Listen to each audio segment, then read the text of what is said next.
You don't chase love because you're romantic. You chase love because you don't know how to sit with yourself yet.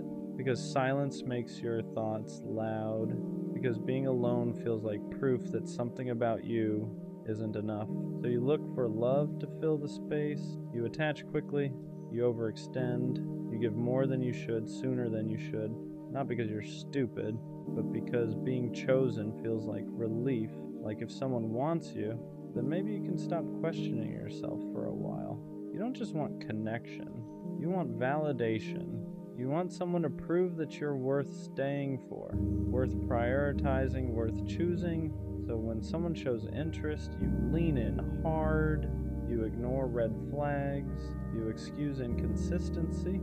You tell yourself, if I love them better, they'll love me back. And when they pull away, it doesn't just hurt, it confirms your worst fear, that you weren't enough. So you try harder, you become more available, more understanding, more forgiving than you should be. You abandon parts of yourself just to keep someone close, and you call it love. But deep down, you know the truth. You're not chasing them. You're chasing the feeling of being wanted. Because when someone loves you, even temporarily, it quiets the voice in your head that says you're unlovable on your own. That's why breakups destroy you. You don't just lose the person you lose the version of yourself that felt okay for a moment. You lose the distraction. You lose the proof. You lose the illusion that someone else could fix what you haven't faced yet. And that's the part no one wants to admit. Chasing love like this isn't romance. It's avoidance. It's using someone else's attention to avoid learning how to give it to yourself. Because loving yourself is harder than loving someone else. It means sitting with your flaws without asking someone to overlook them. It means choosing yourself without needing applause. It means learning how to feel whole without being held together by another person. And that terrifies you, so you chase love instead. But here's the shift, the part that hurts before it heals. The moment you stop chasing love to fill the emptiness, you start attracting it from a different place. Not desperation, not fear, not self-doubt, but choice. Because real love doesn't arrive to save you. It arrives when you're no longer asking someone else to convince you that you matter. And until you learn to sit with yourself, without distraction, without validation, without escape, every love you chase will feel heavier than it should. You don't need someone to love you harder. You need to stop outsourcing your worth. And when you finally do, love stops feeling like survival and starts feeling like connection. You don't chase love because you're passionate. You chase it because being alone feels unbearable. Because when things get quiet, your thoughts get loud, and they don't tell you kind things. So you look for someone else to sit in that space with you, to distract you, to validate you, to make you feel wanted enough to forget how little you feel about yourself. You don't just want connection, you want relief. Relief from the constant feeling that something about you is missing, that you're behind, that if you were enough, someone would have stayed by now. So when someone shows interest, you grab onto it, you attach fast, you give more than you should, you bend your boundaries before they even ask, not because you're weak, but because being chosen feels like proof. Like if someone wants you, then maybe the voice in your head can finally shut up for a while. You start confusing attention with love, consistency with commitment, chemistry with safety, and when they pull away, it doesn't just hurt, it confirms everything you were afraid of. So you chase harder, you explain more, you forgive more, you accept less. You tell yourself that if you just love them better, they'll love you back the way you need. But what you're really doing is asking someone else to give you a sense of worth you don't know how to give yourself yet. And that's why it feels so desperate, because it's not about them. It's about the fear that without love, you have nothing to stand on. This isn't romance, it's survival. And until you learn how to sit with yourself without needing someone else to make you feel okay, every love you chase will feel heavier than it should. At some point, chasing love turns into abandoning yourself.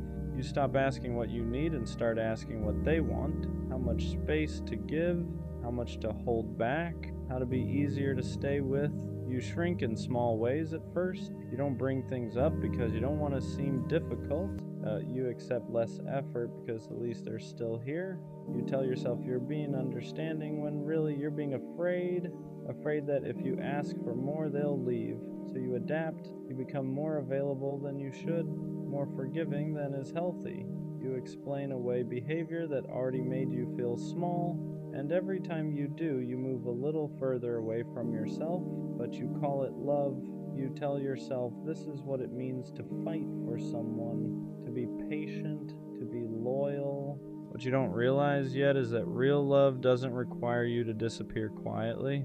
The reason chasing feels exhausting is because you're running from your own emptiness. You're hoping someone else will choose you loudly enough to silence the doubt inside you. So when they pull back, your anxiety spikes, you replay conversations, you blame yourself, you look for ways to fix it, not because you were wrong, but because you're terrified of being left alone with yourself again. And that's the cycle. The more you chase, the more you lose your footing. The more you lose yourself, the more you need them to feel okay. That's why it hurts so much. Not because they were everything, but because you made them responsible for holding you together. And no one can carry that forever. This is the part people avoid talking about. Chasing love like this doesn't mean you care deeply. It means you don't feel grounded without external validation. And until you learn how to stand on your own, how to sit with yourself without needing to be chosen, love will keep feeling like something you have to earn instead of something you share. When you chase love from a place of emptiness, you don't attract people who pour into you. You attract people who take, not always intentionally, not always maliciously, but people who sense, even subconsciously, that you're willing to overgive just to stay connected. They feel how flexible you are, how much you're willing to adjust, how far you'll bend before you break. So they let you. They accept your effort without matching it. They enjoy your presence without committing to it. They keep you close enough to benefit from your care, but far enough to avoid responsibility. And because you're chasing, you don't question it at first. You tell yourself this is just how relationships work, that love takes patience, that maybe they just need time. But deep down, something feels off. You're always the one checking in, always the one clarifying, always the one trying to fix the distance that keeps appearing out of nowhere. And instead of asking why they're inconsistent, you ask what you did wrong. That's the trap. Chasing love trains you to blame yourself for other people's lack of effort. You start believing that if someone isn't choosing you, it's because you didn't love them well enough. So you try harder. You give more reassurance, more patience, more access to parts of you that should have been protected, and the dynamic deepens. They stay comfortable, you stay anxious, they get affection without accountability, you get hope without security, and that imbalance keeps repeating until you finally see it for what it is. You're not unlucky in love, you're just chasing from a place that tells the wrong people you'll accept less than you deserve, because people who are capable of real love don't feel comfortable being chased. They meet you halfway. The ones who stay distant, inconsistent, unclear, they stay because the chase benefits them. And until you stop chasing to feel worthy, you'll keep finding yourself in the same story with different faces. Eventually, there's a moment where chasing love stops feeling hopeful and starts feeling exhausting. You realize you're tired, not because love is hard, but because you've been doing all the emotional work alone. You're the one overthinking, the one adjusting, the one trying to hold something together that keeps slipping through your fingers. And for the first time, you ask a quiet question you've been avoiding. Why does love feel like something I have to prove myself worthy of? That question is uncomfortable because it points inward. It forces you to see that chasing love has been a distraction, a way to avoid sitting with yourself, a way to avoid asking why you don't feel enough without someone choosing you. Because as long as you're focused on them, their mixed signals, their distance, their inconsistency, you don't have to face the emptiness underneath. You don't have to ask why you're afraid of being alone, why validation feels necessary, why rejection feels like confirmation instead of redirection. So you keep chasing But here's the truth that hurts before it heals. Chasing love delays self-healing. Every ounce of energy you spend trying to be chosen is energy you're not spending learning how to choose yourself, and that's why nothing ever feels settled, because no matter who you're with, you're still looking to them to fix something they didn't break. They can't give you security you haven't built internally. They can't love you into self-worth. They can't silence the doubt that existed before they arrived. And once you see that, chasing loses its appeal, not because you stop wanting love, but because you realize love isn't supposed to feel like survival. It's supposed to feel like addition, not rescue. And the moment you stop running from yourself is the moment the chase starts to lose its power. Learning how to sit with yourself is the hardest part of this whole process, because when you stop chasing love, there's nothing left to distract you. No text to wait for, no signals to decode, no person to center your emotions around, just you. And that's when everything you've been avoiding comes to the surface. The insecurity you buried under effort, the loneliness you masked with attachment, the belief that without someone choosing you, you don't really matter. It feels uncomfortable at first, almost unbearable. You reach for your phone instinctively. You miss the chaos, you miss feeling needed, because chasing gave your pain direction, it gave your emptiness a target. Now there's nowhere to run. And this is where most people go back.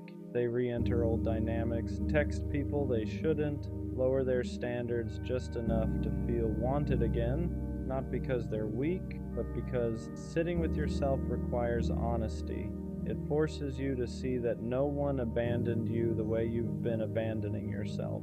Every time you chased someone who was unsure, you told yourself your needs could wait. Every time you accepted inconsistency, you taught yourself to tolerate being half chosen. So being alone feels unfamiliar, not because you can't handle it, but because you've never stayed here long enough to build something solid inside yourself. This is where self-love actually starts, not affirmations, not confidence quotes, but learning how to stay when there's no validation coming in, learning how to comfort yourself instead of outsourcing it, learning how to choose yourself without needing approval. And slowly, something shifts. You stop craving attention. You stop confusing intensity with connection. You stop chasing people who feel familiar for the wrong reasons. Because now, you're no longer running from yourself. And when you stop doing that, love stops feeling like something you need to survive. When you finally start building self-love, the chase doesn't just slow down. It feels wrong. You notice it first in small ways. The anxiety doesn't hook you the same. Inconsistency doesn't feel exciting anymore. It feels draining. People who once felt magnetic now feel loud, unclear, unsafe, and that confuses you because for so long, chaos felt like chemistry. You were drawn to people who kept you guessing because guessing felt familiar, because uncertainty mirrored how unsure you felt about yourself.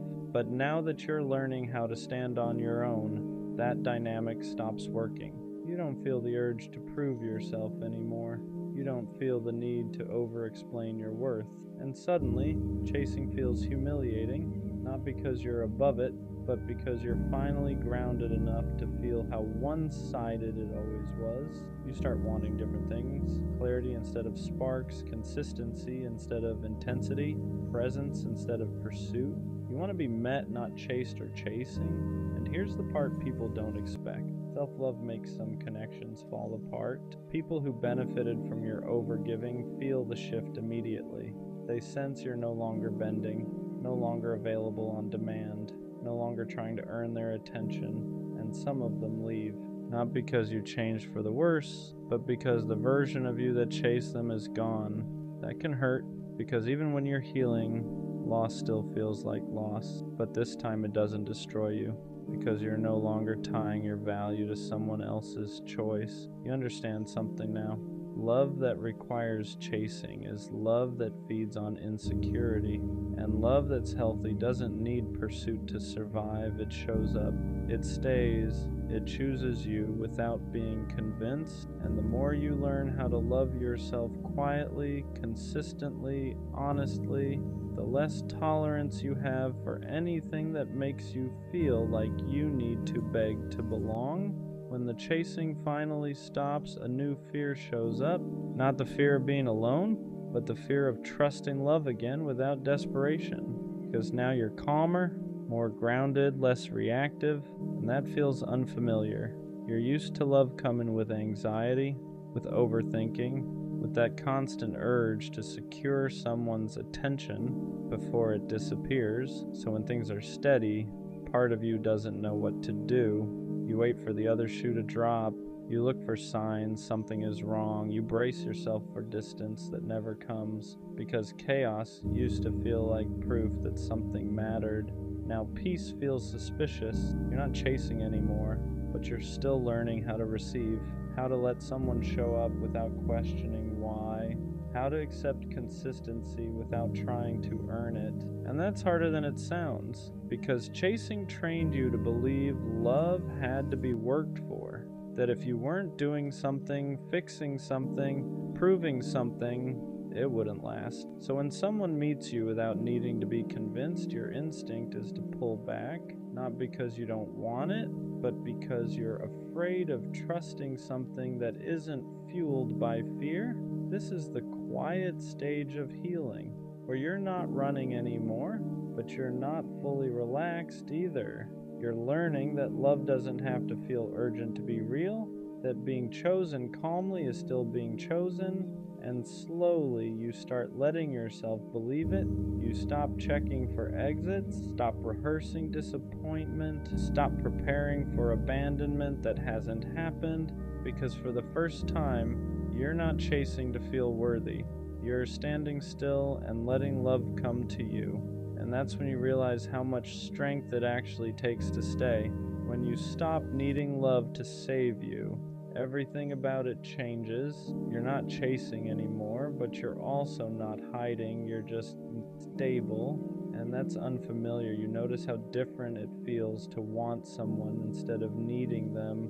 There's no panic behind it, no urgency, no feeling that if this doesn't work out, you'll fall apart. And that scares you in a new way, because chasing gave you purpose. It gave your emotions somewhere to go. It made love feel intense, consuming, alive. Now love feels quieter, not empty, just grounded. You don't lose yourself in people anymore. You don't rearrange your life to keep someone interested. You don't abandon your needs to avoid being left. And because of that, you become harder to hook, not emotionally unavailable, just unavailable to dynamics that require you to shrink. You start noticing things you used to ignore, how someone responds to boundaries, how they handle consistency, how they show up when you're not overgiving. And if they fade when you stop chasing, you don't panic, you understand.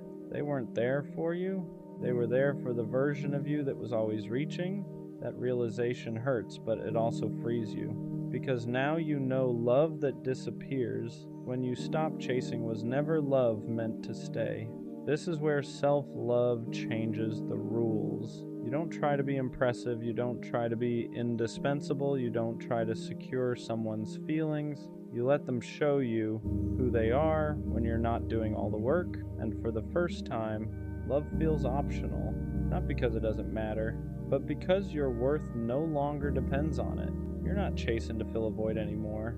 You're choosing from a place that already feels whole, and that's when love stops feeling like survival and starts feeling like something you can welcome without losing yourself.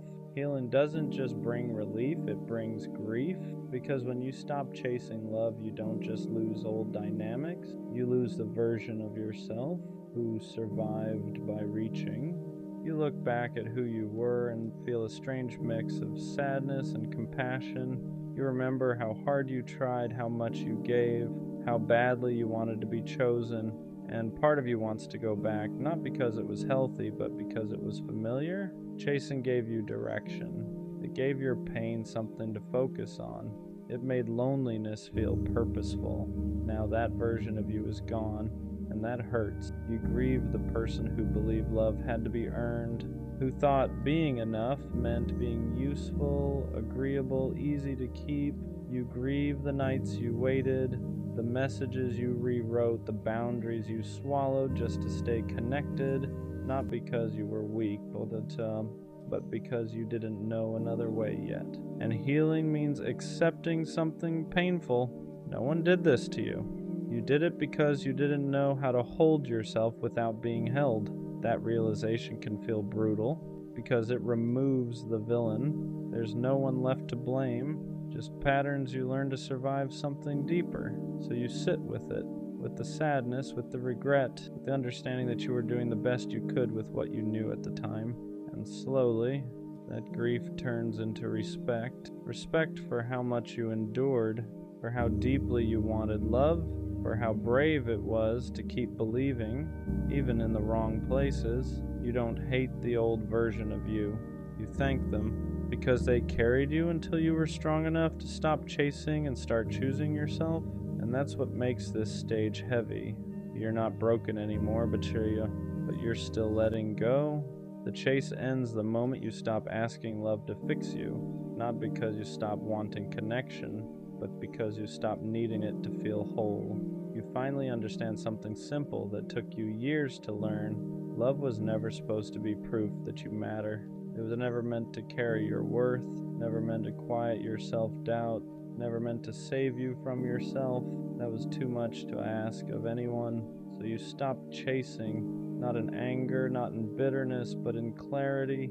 You stop running after people who make you feel uncertain. Stop explaining your needs to people who don't listen. Stop overgiving just to feel chosen, because now being chosen by yourself comes first. You learn how to sit with silence without panicking, how to be alone without feeling abandoned, how to exist without needing constant reassurance, and something changes. Love no longer feels urgent, it no longer feels like survival.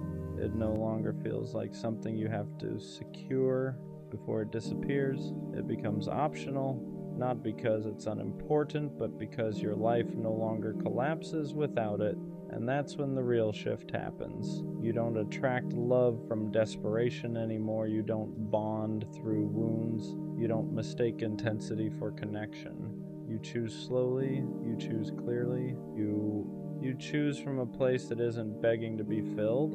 And if someone doesn't meet you there, you don't chase. You let them go, not because you don't care, but because you care enough about yourself to stop repeating the same pain with different people. The version of you that chased love wasn't weak. They were hurting, they were lonely, they were trying to survive.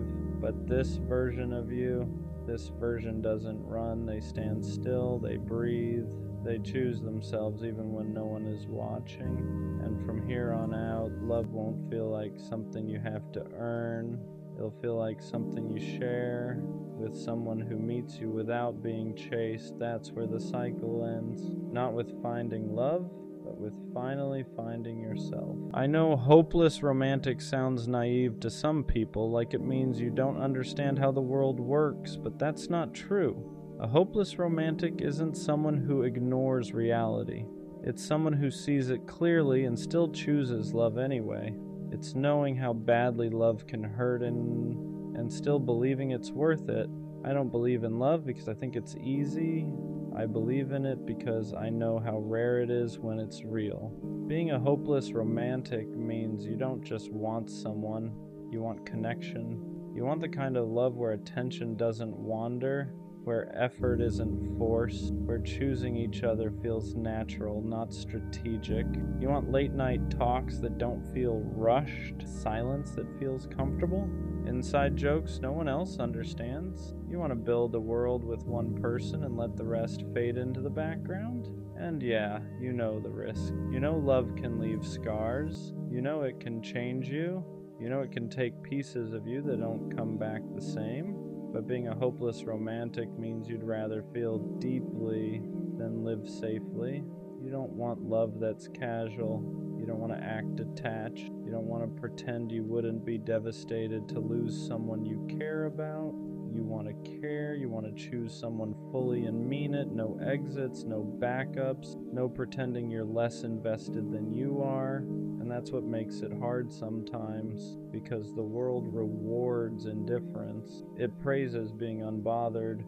It treats emotional distance like maturity. So when you show up soft, present, intentional, people call you too much, but you're not too much. You're just not built for shallow love. A hopeless romantic doesn't love this way because they're weak. They love this way because they're brave enough to risk being hurt for something that actually matters. You're not chasing a fantasy. You're chasing alignment, the kind of love that feels steady, not chaotic, intense but safe, deep but mutual. And even if it takes longer, even if you have to wait, even if you get hurt along the way, you don't regret loving like this, because a life without love feels smaller than a life with heartbreak. So no, you won't grow out of it. You won't harden. You won't stop wanting something real. You're a hopeless romantic because you refuse to let the world convince you that love should be shallow, casual, or disposable. And one day, someone will meet you in that same place. They won't laugh at your softness. They won't flinch at your depth. They won't ask you to tone it down. They'll recognize it, and that's when you'll realize you were never hopeless. You were just holding out for something worth believing in. Being a hopeless romantic doesn't mean you believe love will save you. It means you believe it's worth showing up for. It means you don't enter connections casually. You don't date out of boredom. You don't give your heart halfway just to say you tried. When you love, you mean it. You pay attention. You remember small things. You imagine futures without realizing you're doing it. Not because you're delusional, but because that's how your mind works. You see potential where others see risk, and you know that scares people. Some people love with limits, with conditions, with an exit already planned. You don't. You love with the intention to stay if it's right. That's why breakups hit you harder. That's why disappointment lingers longer. That's why you take time to heal. Because when you commit emotionally, you don't do it lightly. People tell you to protect your heart, to be less invested, to stop giving so much. But they don't understand. Loving deeply isn't something you can switch off. It's how you experience the world. You feel things fully. Music hits harder, memories stick longer, connection means more. And yes, that makes life heavier sometimes, but it also makes it meaningful. You don't want love that feels replaceable. You don't want someone who treats you like an option among many. You want to be chosen the same way you choose, intentionally, fully, without hesitation. And until that exists, you'd rather be alone than half present in something shallow. That's the part people miss. A hopeless romantic isn't desperate for love, they're selective. They'd rather wait than cheapen the way they love just to fit in. So when you say you're a hopeless romantic, what you really mean is, you still believe connection matters, you still believe loyalty is rare, you still believe love should feel like home, not like a negotiation. And even after heartbreak, after disappointment, after learning how badly love can hurt, you don't shut down. You slow down, you heal, you keep your heart intact, because the world already has enough people who don't care. What it doesn't have enough of are people willing to love honestly without pretending it's easy. And that's not weakness, that's conviction. Being a hopeless romantic isn't about expecting perfection. It's about refusing to treat love like something disposable. It's knowing that connection is rare and not watering it down just to seem unaffected. You don't fall for people easily, but when you do, it's intentional. You don't love out of loneliness, you love out of recognition. There's a moment where you see someone, not just who they are, but who they could be with you, and something in you locks in, not obsession, not fantasy, commitment, and that's where people misunderstand you. They think you're idealizing, they think you're rushing, they think you're setting yourself up to get hurt, but what they don't see is how much restraint it takes to love like this in a world that treats feelings like liabilities. You know how badly it can go. You've felt the disappointment. the silence, the slow realization that someone didn't choose you the way you chose them. And still, you don't turn cold, you don't reduce love to strategy, you don't keep score, you don't enter connections with a backup plan. Because loving halfway feels worse to you than losing someone you loved fully. You want the kind of love that's unmistakable, where effort doesn't fluctuate, where intentions don't need decoding, where loyalty isn't treated like something rare or surprising. You want love that's steady, not loud, not chaotic, not anxiety disguised as excitement, just real. And yes, that means you get hurt deeper, because when you love, you're all the way in. You don't protect yourself by caring less. You protect yourself by choosing carefully. That's the difference. A hopeless romantic isn't reckless. They're discerning. They'd rather be alone than share space with someone who makes them feel like they're asking for too much just by wanting honesty, effort, and presence. And if that means waiting longer, so be it. Because you're not waiting for attention. You're waiting for alignment. For someone who doesn't flinch at your depth, who doesn't joke about your softness, who doesn't need you to tone it down to make things easier. Someone who sees the way you love and says, good, I do too. So no, you won't stop being a hopeless romantic, not because you haven't learned, but because you've learned exactly what it costs and you've decided it's still worth it. Being a hopeless romantic means you don't know how to love a little. You either feel it or you don't. And when you feel it, it changes the way you move. You start noticing the small things, the way someone texts you when they're busy, the way they remember what you said weeks ago, the way they look at you when you're not trying, and you don't call that doing too much, you call that real. But the world tries to train that out of you. It tells you to be chill, to act like you don't care, to keep your feelings locked up until someone earns them. So you try to play that role, you try to be distant, try to be casual, try to treat love like it's just another thing, and it never works, because that's not who you are. You don't want a connection where you're constantly guessing. You don't want to be with someone who makes loyalty feel rare. You don't want a love that only shows up when it's convenient. You want the kind of love that feels chosen, not maybe, not we'll see, not I'm not sure, chosen. And sometimes that's what makes it lonely, because you keep meeting people who like the attention, but don't respect the intention. People who love the way you make them feel, but don't want to carry the responsibility of caring back. So you end up doing the hardest thing for someone like you. You walk away, not because you stopped loving, but because you finally realized love shouldn't require you to beg for consistency.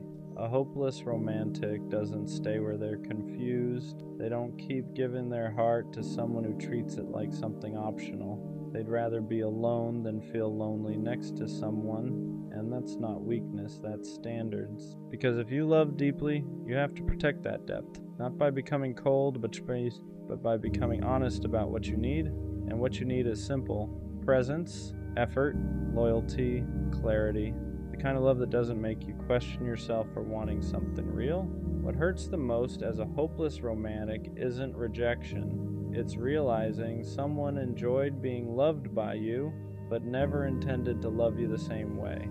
They liked the attention, the consistency, the way you showed up without hesitation, but when it came time to match that energy, to choose you with the same certainty, they hesitated, and that hesitation sticks with you because you don't love casually, you don't give pieces of yourself without meaning to. So when someone accepts your love without offering clarity in return, it feels like betrayal, even if they never promised anything. That's the quiet pain of being a hopeless romantic. You assume people love the way you do, with intention, with follow-through, with the understanding that feelings carry weight, and when they don't, you start questioning yourself. Am I asking for too much? Am I moving too fast? Am I wrong for wanting something solid? But the truth is, you weren't wrong. You were just loving someone who didn't have the same capacity. Some people like being cared for more than they like caring back. They want the benefits of your depth without the responsibility of meeting it, and learning that forces you to grow. Not by loving less, but but by loving smarter. You start paying attention to actions, to consistency, to whether someone shows up when it's easy and when it's inconvenient. You stop pouring into people who only give when it suits them, not because you've become colder, but because you've learned your heart isn't something everyone deserves access to. Being a hopeless romantic doesn't mean you accept crumbs. It means you believe in love enough to walk away when it's not being returned honestly. And that's the part people don't see. Your softness comes with strength, your depth comes with discernment, because loving deeply also means knowing when to stop. Being a hopeless romantic means waiting doesn't scare you, settling does. You've seen what happens when people accept love that's almost right. They grow quieter, they grow distant, they start convincing themselves that good enough is enough, and you know that could never be you. You don't want a relationship that slowly drains you. You don't want love that feels like compromise from the very beginning. So you wait, not because you think you're better than anyone else, but because you know yourself. You know how deeply you attach, how fully you commit, how once your heart is in, it doesn't wander. And you also know what happens when that kind of heart ends up in the wrong hands. It gets taken for granted, it gets tested, it gets stretched until it starts hurting more than it should. So patience becomes protection. You don't rush intimacy. You don't force connection. You let people show you who they are before you give them access to who you are. That's not fear. That's wisdom earned the hard way. Some days the waiting feels heavy. You watch people pair off quickly. You hear about relationships that just happened. You wonder if maybe you're overthinking things, but deep down you know the truth. You're not waiting for attention. You're waiting for alignment, for someone who doesn't flinch when things get real, who doesn't pull back when feelings deepen, who doesn't treat commitment like a loss of freedom. You want someone who stays present, who chooses you clearly, who doesn't make you question whether you're asking for too much, because to you, love isn't supposed to feel confusing. It's supposed to feel steady, and until that exists, being alone is still better than being half-loved. That's the quiet strength of being a hopeless romantic. You don't chase, you don't beg, you don't lower your standards just to say you're not alone. You wait, not because you're hopeless, but because you believe the right love won't require you to betray yourself. People like you feel things more intensely, not because you're dramatic, but because you're present. When something matters to you, it doesn't sit quietly in the background, it moves through you, it stays with you. Love doesn't just pass through your life, it marks it. That's why moments linger longer, why memories feel heavier, why connections don't fade easily once they've mattered. And people tell you that's a problem. They say you should care less, detach quicker, move on faster. But they don't understand what intensity really is. Intensity isn't chaos, it isn't instability, it isn't losing control. It's depth. It's the ability to feel joy fully and grief honestly, to experience connection without numbing yourself just to make it easier. You don't skim life, you dive into it. And that's why love feels different to you than it does to most people. You don't forget easily, you don't replace people quickly, you don't treat connection like something interchangeable. When you love, it's intentional. That's why heartbreak hits harder. Because you didn't hold back, you didn't love with conditions, you didn't prepare an exit in advance, you showed up honestly. And while that hurts more in the moment, it also means something important. Nothing about your love was fake. You don't look back wondering if you tried hard enough, if you cared enough, if you were too guarded. You know you gave what you had, and that kind of certainty matters. Intensity becomes a problem only when it's given to the wrong people. With the right person, your depth won't feel overwhelming, it'll feel grounding. They won't ask you to tone it down. They won't joke about you caring too much. They won't treat your feelings like something they need to manage. They'll meet you there, because the truth is the world doesn't need fewer people who feel deeply. It needs more people who aren't afraid to. And being a hopeless romantic means you refuse to apologize for having a heart that actually shows up. At some point, you learn how to guard your heart without becoming guarded. That's a hard balance for someone like you, because you don't want to turn cold. You don't want to love halfway. You don't want to build walls so high that nothing real can get in. But you also know what happens when you give too much, too soon, to someone who doesn't know how to hold it. So you change, not by loving less, but by loving slower. You stop giving access before effort is proven. You stop filling in the gaps when someone shows you inconsistency. You stop romanticizing potential over behavior, and that doesn't feel natural at first, because you're used to leading with your heart, used to giving people the benefit of the doubt, used to assuming good intentions, but experience teaches you something important. Being open doesn't mean being unprotected. You can still be warm without being available to everyone. You can still be deep without drowning in the wrong places, so you watch, you listen, you notice who shows up consistently and who only appears when it's convenient. You let people reveal themselves instead of rushing to explain them, and that's when your love becomes safer, not smaller. You're still a hopeless romantic.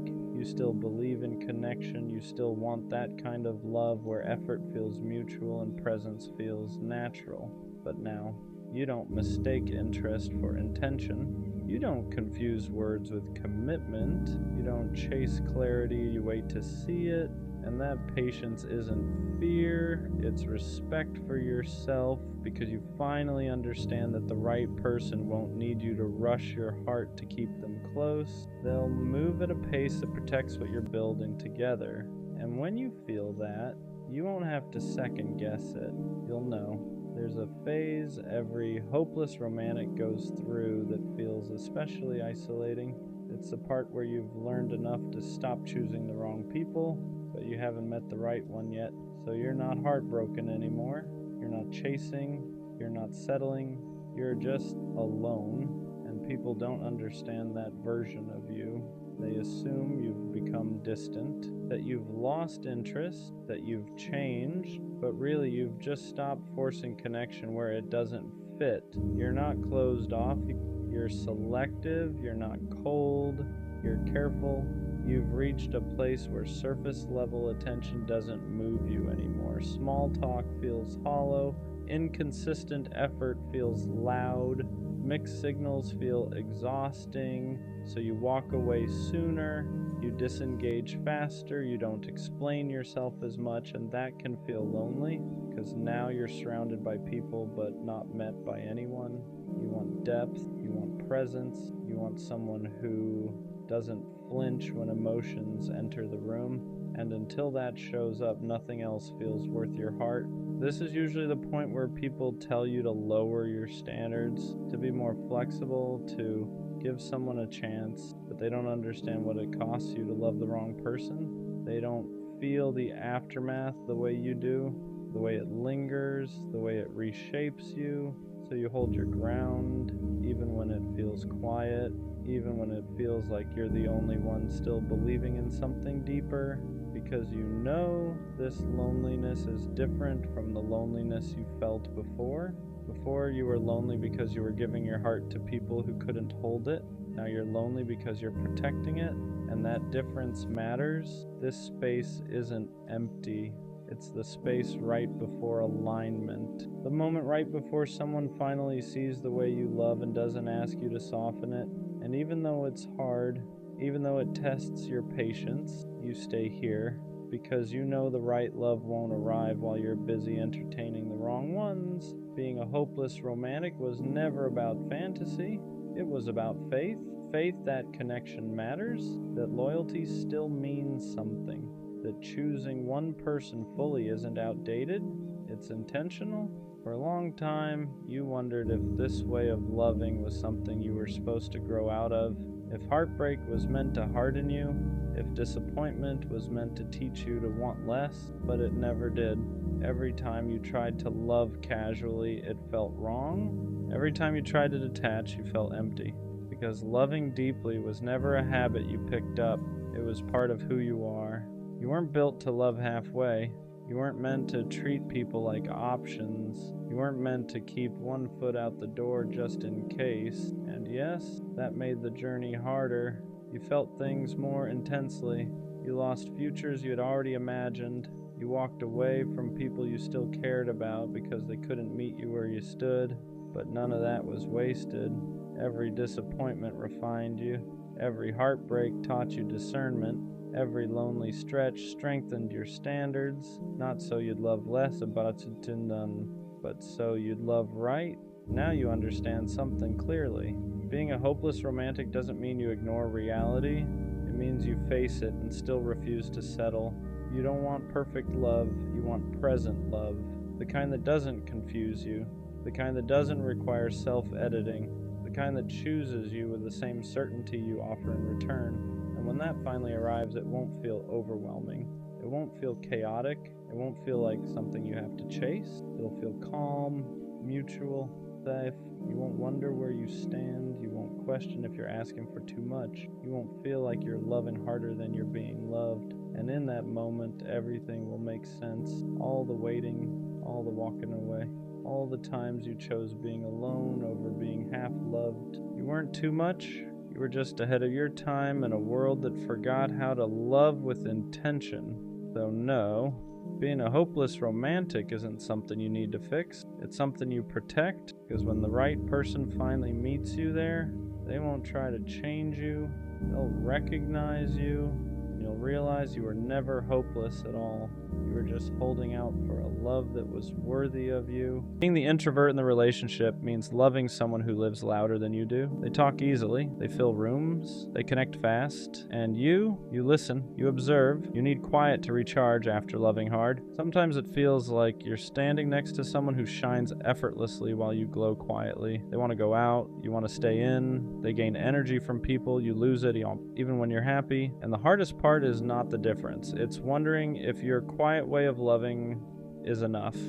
Because you don't always say everything, you don't always show excitement loudly, but when you choose someone, you choose them deeply. Being the introvert doesn't mean you love less. It means you love in a way that's calm, steady, and intentional, and sometimes that gets misunderstood. Being with an extrovert means watching them move through the world with ease. They make friends everywhere, they're invited everywhere, people are drawn to them naturally, and sometimes standing next to that, you wonder where you fit, not because they make you feel small, but because you don't take up space the same way. They thrive in crowds. You count the minutes until you can recharge. They talk things out loud. You process everything internally first, and there are moments where you feel guilty for needing quiet after a long day of loving them. You worry that asking for space sounds like distance, that needing alone time sounds like disinterest, but the truth is, your silence isn't absence. It's how you stay present without burning out. Loving loudly isn't the only way to love deeply, and being quieter doesn't mean you're less committed. It just means your love lives in steadiness, not spotlight. The unspoken fear is that one day you won't be enough,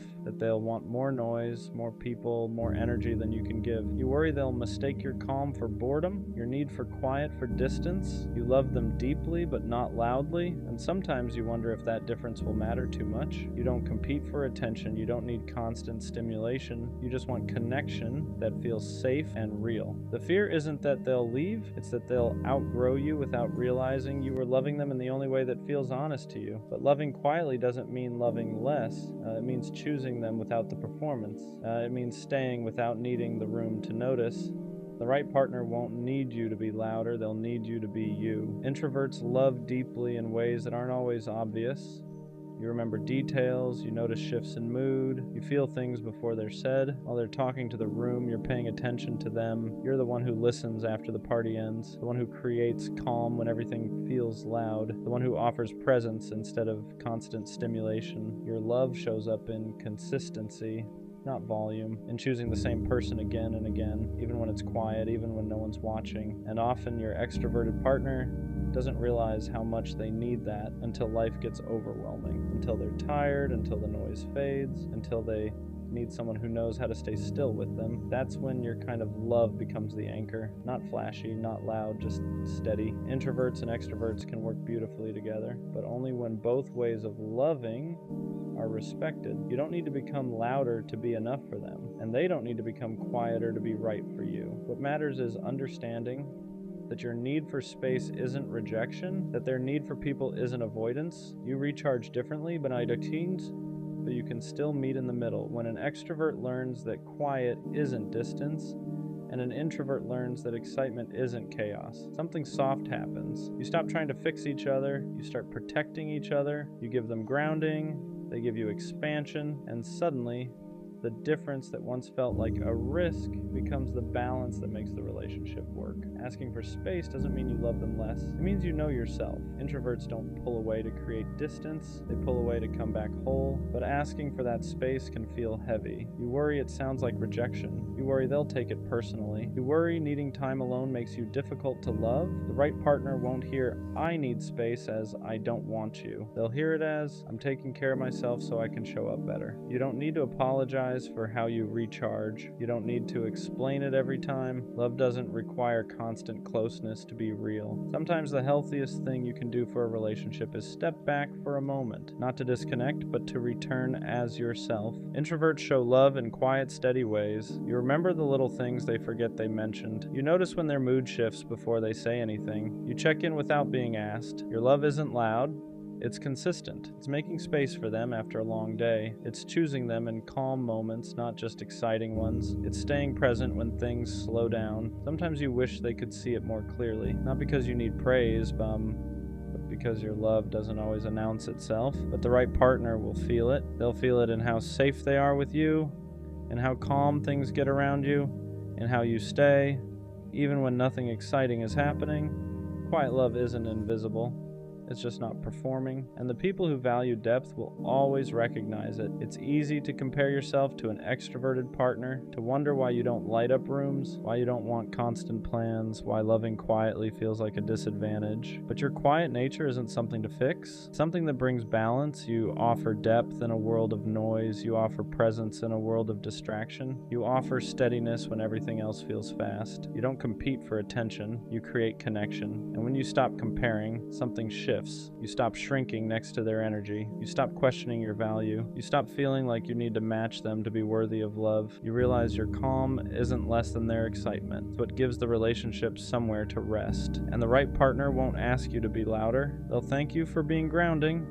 One of the quiet fears is being replaced by louder energy, by someone more outgoing, more exciting, more effortless in social spaces. You worry that your calm won't be enough forever.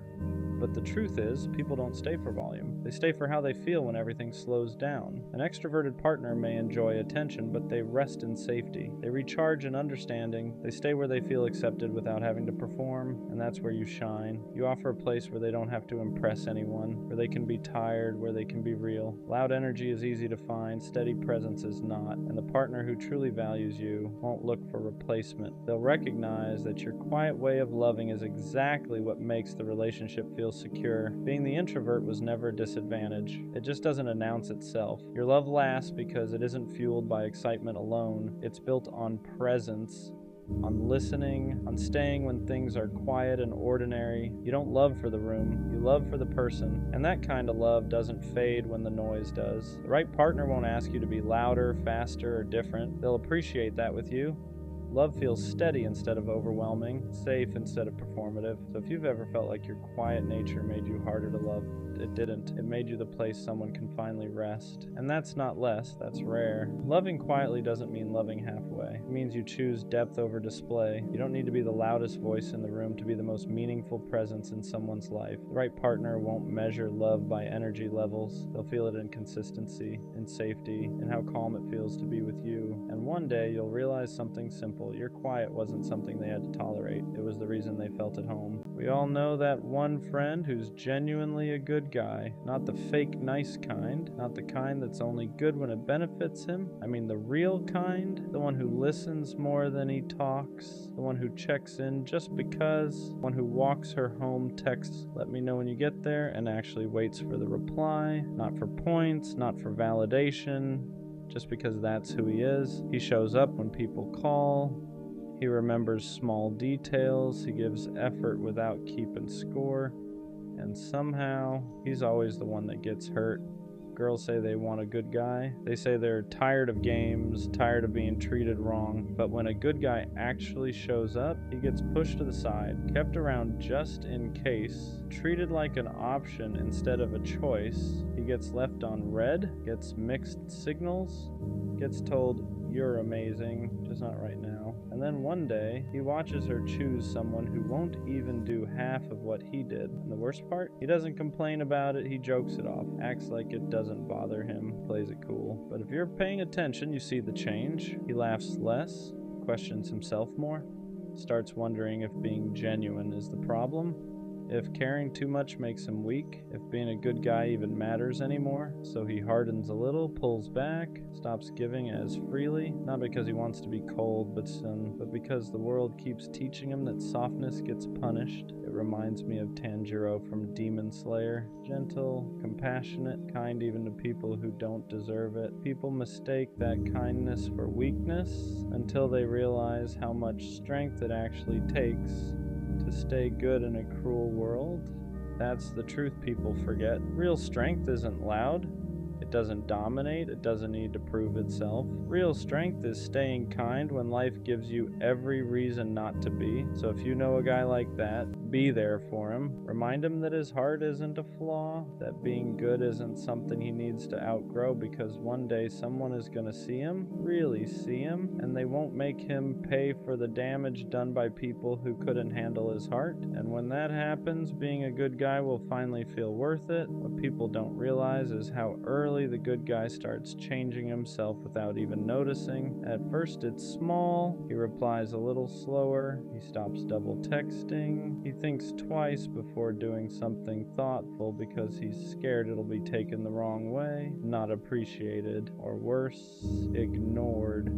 He starts asking himself questions he never used to ask. Am I doing too much? Should I care less? Why do I always end up like this? And that's dangerous, because now he's learning to dull the very traits that made him special. The world doesn't break good guys all at once. It chips away at him slowly. Every time his effort isn't matched, every time his loyalty is taken for granted, every time he's told he's perfect but still not chosen. Eventually he starts building walls, not because he wants to play games, but because he's tired of being the only one who loses when he plays fair. He watches people who treat others poorly get rewarded with attention, love, and chances, and he wonders what he's doing wrong for choosing empathy instead of ego. But here's what nobody tells him. Being a good guy isn't about what you receive immediately, it's about who you become long-term. Patience he has, the emotional awareness, the ability to love deeply without needing control. Those qualities don't disappear just because they've been overlooked. They mature, and when the right person finally comes along, those same traits won't feel like a burden. They'll feel like safety, like home, like something rare in a world full of half-effort and emotional detachment. The good guy doesn't lose, he just waits longer for the right win. There's also something else the good guy carries that no one talks about. Guilt for feeling angry when he's treated unfairly, guilt for wanting to pull away, guilt for even questioning whether being kind is worth it anymore, because deep down he doesn't want to become someone he wouldn't recognize. So instead of expressing that frustration, he swallows it. He tells himself to be patient, to be understanding, to give people the benefit of the doubt, even when they've shown him who they are multiple times. And that self-control, that restraint, it takes more strength than most people will ever realize, but it comes at a cost. He starts to feel invisible, like his effort only matters when it's convenient for someone else, like his loyalty is expected, not appreciated. And the scariest part isn't that people take advantage of him, it's that he starts expecting it. That's when the good guy begins to question his worth. Not in a dramatic way, quietly, internally. He wonders if he needs to be colder to be respected, louder to be noticed, less caring to be chosen. And even though he doesn't like those thoughts, they creep in anyway. But here's the truth he needs to hear. The world doesn't need more detached people pretending they don't care. It needs more people who choose kindness, even when it's inconvenient. More people who know how to love without manipulation. More people who stay solid when everything around them feels fake. The good guy isn't weak. weak for feeling deeply. He's strong for not letting pain turn him into something he's not. And one day that integrity will matter more than all the times he was overlooked. At some point, the good guy has to learn a hard lesson. Being kind doesn't mean being available to everyone. Being loyal doesn't mean tolerating disrespect. And having a good heart doesn't mean you owe it to people who keep proving they don't know how to handle it. This is usually the stage where he starts choosing himself, not in a selfish way, not in a bitter way, but in a quiet, self-respecting way. He stops chasing people who only reach out when it's convenient. He stops over-explaining his intentions. He stops proving that he's different, because the truth is, the right people don't need convincing. The good guy learns that boundaries aren't walls, they're filters. They don't block love, they block misuse. And once he understands that, everything changes. He becomes more selective with his energy, more intentional with who gets access to him. He still cares deeply, but now it's earned. This is where his strength really shows. He doesn't become cruel, he doesn't become cold, he just becomes aware. He learns that love shouldn't feel like constantly waiting your turn, that effort shouldn't feel one-sided, that if someone truly values you, they won't make you question where you stand. And when he finally meets someone who matches his energy, who sees his kindness as safety instead of weakness, it clicks. All the waiting, all the hurt, all the doubt, it suddenly makes sense. Because the good guy wasn't wrong for being good. He was just giving his heart to the wrong people. There's a moment where the good guy finally realized something important. He was never meant to be understood by everyone. His way of loving was never designed for people who thrive on attention, chaos, or option. It was meant for someone who values depth, consistency, and intention. And once that clicks, he stops feeling ashamed of who he is. He understands now that not everyone deserves access to his softness, that some people only know how to take, not receive. And that doesn't make him naive, it makes him discerning. He doesn't need to change his heart, he just needs to protect it better. The good guy learns how to walk away without guilt, not because he stopped caring, but because he started caring about himself too. He learns that choosing peace over potential isn't giving up, it's growth. That silence is sometimes the loudest form of self-respect, and slowly something shifts. He speaks clearer, stops apologizing for having standards. He no longer wonders if being a good guy is worth it. He knows it is, because even if the world tried to harden him, it didn't succeed. He stayed true, and that integrity, that's something no one can take from him. One day, someone will meet him where he is. They won't question his intention. They won't test his loyalty. They won't confuse kindness for weakness. They'll recognize it immediately, and they'll protect it the same way he does. Until then, the good guy keeps moving forward, not bitter, not broken, just wiser. And when that day comes, it won't feel dramatic. It won't feel like a movie moment where everything suddenly makes sense all at once. It'll feel calm, familiar, almost quiet, because the right person won't make the good guy question himself. They won't make him wonder if he's doing too much or not enough. They won't make him feel like he has to shrink his heart to be accepted. They'll meet him where he stands. They'll appreciate the way he listens, the way he shows up, the way he loves without keeping score. And for the first time, he won't feel like his kindness is a liability. It'll feel like a gift, something mutual, something protected, something finally returned. The good guy won't have to explain himself anymore. He won't have to prove that his intentions are real. He won't have to play it cool or pretend he doesn't care. He'll be allowed to be exactly who he is, and that'll be enough. Until then, the journey matters. Every disappointment taught him boundaries. Every heartbreak taught him discernment. Every moment of doubt sharpened his sense of self. He didn't lose those years being overlooked. He was being prepared to recognize real love when it shows up, prepared to walk away from anything that feels half-hearted, prepared to protect his heart without hardening. So if you're that good guy reading this, don't change. Don't let the world convince you that you need to become colder to survive. Stay solid, stay honest, stay kind. Just be selective with who gets that version of you. Because the world doesn't need fewer good guys. It needs people brave enough to stay good even when it's easier not to. What people never see is how much discipline it takes for the good guy to stay the way he is. Every bad experience tempts him to harden up. Every time he's overlooked, replaced, or taken for granted, there's a voice in his head telling him to stop caring so much, to move differently, to love less, to become like everyone else. But he doesn't. Not because it's easy, but because he knows who he is. He understands now that changing his character to fit a broken system would only cost him himself, and losing yourself just to be chosen by the wrong people is a price that's too high. So instead of becoming colder, he becomes more intentional. Instead of closing his heart, he narrows the door. He learns that being good doesn't mean being accessible to everyone.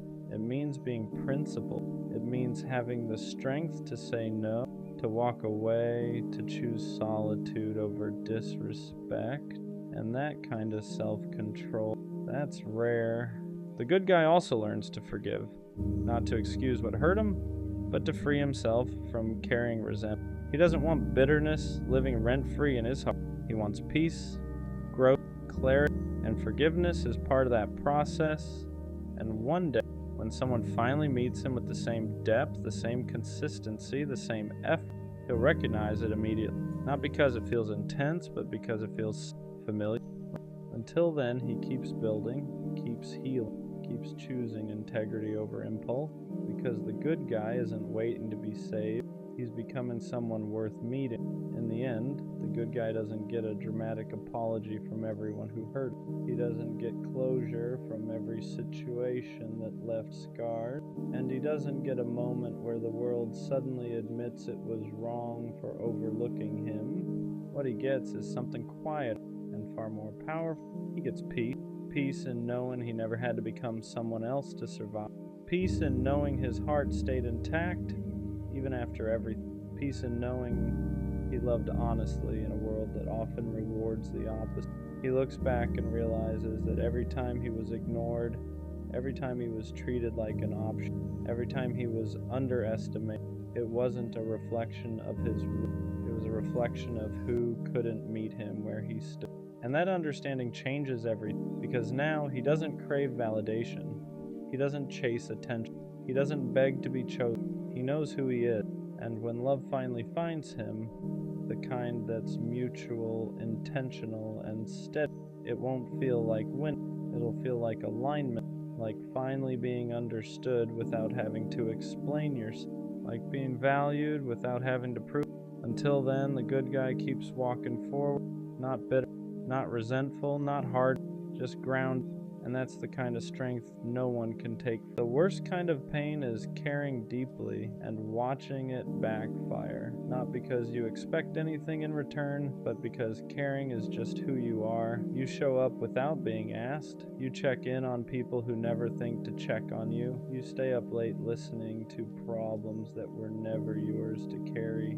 You give your time, your energy, your patience, not to be praised, just because you care, and somehow that becomes the thing that hurts you. Because some people don't meet kindness with care. They get comfortable with it. They start expecting it. They stop noticing it. Your effort becomes routine. Your consistency becomes invisible until one day you don't show up the same way anymore. That's when they finally notice. That's when they ask what's wrong. But by then you're already tired. Tired of explaining your intentions. Tired of proving your heart.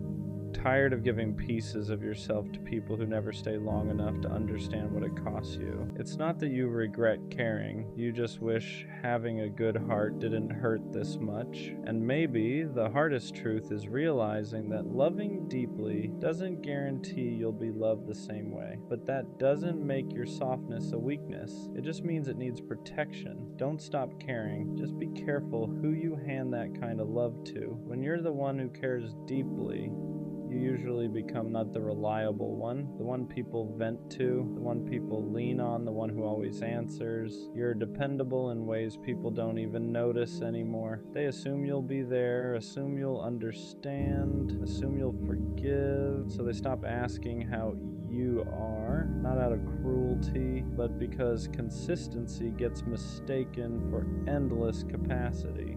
You start carrying emotional weight that was never meant to be yours alone. Other people's stress, other people's problems, other people's moods, and you hold it all quietly because you don't want to be a burden the way you never see them as one. But over time, something shifts. You feel tired in a deeper way, not just physically, emotionally. You notice how rarely someone shows up for you the way you show up for them, how quickly your needs get overlooked, how easily your exhaustion goes unseen, and that's when it starts to hurt differently because you didn't ask for much. You just wanted effort to meet effort, care to meet care, but instead you became the place people take from without realizing they're draining you, and slowly being the strong one starts to feel like being the forgotten one. Eventually something changes, not in a dramatic way.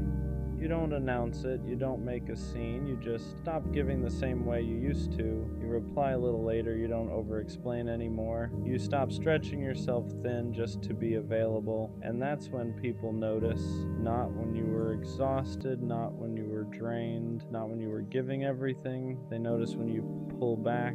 Suddenly they ask what's wrong, suddenly they feel the distance, suddenly they miss the version of you that was always there, and that part hurts because it shows you something you didn't want to see. They didn't miss you, they missed the access, they missed the comfort you provided, the effort you gave without question, the way you made things easier for them. So when you stop showing up like that, it feels personal to them, but for you, it wasn't about punishment, it was about survival.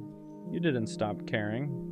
You just stop bleeding quietly, and realizing that is both painful and freeing because it teaches you this: anyone who only notices your absence was never really paying attention to your presence. When you finally start pulling back, the hardest part isn't the silence, it's the guilt. You feel like you're doing something wrong just by protecting yourself. You second guess every boundary. You wonder if you're being cold, if you're being selfish, if you're changing. Because when you spent your life being the one who gives, rest feels like laziness, distance feels like cruelty, and saying no feels like failure. You weren't taught how to have limits. You were taught how to endure. So the moment you stop overextending, your nervous system panics. It tells you to explain yourself, to soften it, to give just a little more so no one feels uncomfortable. But here's the truth: boundaries don't feel good at first because you're used to being useful, not protected. You learned that love meant access, that care meant availability, that being needed was the same as being valued. So when you remove access, it feels like you're taking something away, but you're not. You're just finally keeping something for yourself, and that discomfort,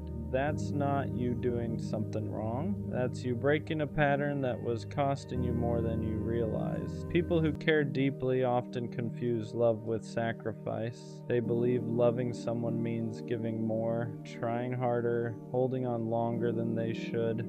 They tell themselves, if I'm patient enough, they'll notice. If I stay kind, it'll balance out. If I keep showing up, it'll be worth it. But love was never meant to cost you your peace. Somewhere along the way, you learned that being good meant being accommodating, that being loving meant putting yourself last. So you stayed quiet about your needs.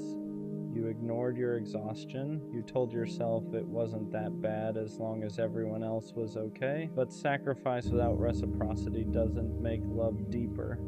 It makes it heavier. Because when you're always the one adjusting, the relationship stops being shared. It becomes one-sided. And the scariest part is people can get used to that version of you. They don't ask if it's costing you anything. They just assume you'll keep paying the price until one day you realize love shouldn't feel like self-abandonment.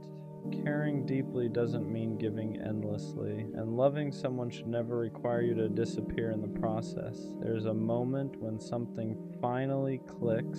You get tired of proving that you're genuine, tired of explaining your intentions, tired of showing people your heart just so they can decide whether it deserves care. So you stop performing. You don't overextend anymore. You don't chase reassurance. You don't give more just to feel secure. And at first that feels uncomfortable because you're not used to being this guarded. You're used to leading with softness even when it costs you. But protecting your heart isn't the same as closing it. You're not becoming cold. You're becoming selective. You start noticing who respects your limits and who only liked you when you were endlessly available. You see who adjusts with you, instead of expecting you to bend every time, and that's when you realize something important. You don't need to prove your kindness. The right people will feel it without needing to take advantage of it. Protecting your heart doesn't make you less loving. It just means you're finally loving yourself too. Once you stop overgiving, you start noticing something clearly. Not everyone reacts the same way. Some people get uncomfortable, they push back, they ask why you're different now. They miss the version of you that gave without limits and never asked for anything back. But others adjust. They respect the boundary. They meet you halfway. They don't make you feel guilty for needing space or balance, and that difference matters because it shows you who valued you and who only valued what you provided. The right people don't punish you for protecting your heart. They don't withdraw when you stop overextending. They lean in. They check on you. They notice your effort because it's no longer automatic. They give without keeping score. And for the first time, caring doesn't feel draining. It feels mutual. You realize you don't have to shrink your heart to keep people around. You don't have to exhaust yourself to be worthy of love. The people meant for you won't disappear when you stop bleeding quietly. They'll stay because they never needed you to hurt in order to feel close. At the end of all this, you realize something important. Your softness was never the problem. Caring deeply wasn't a mistake. Being attentive wasn't wrong. Showing up wasn't foolish. The pain came from giving that level of care to people who didn't know how to hold it.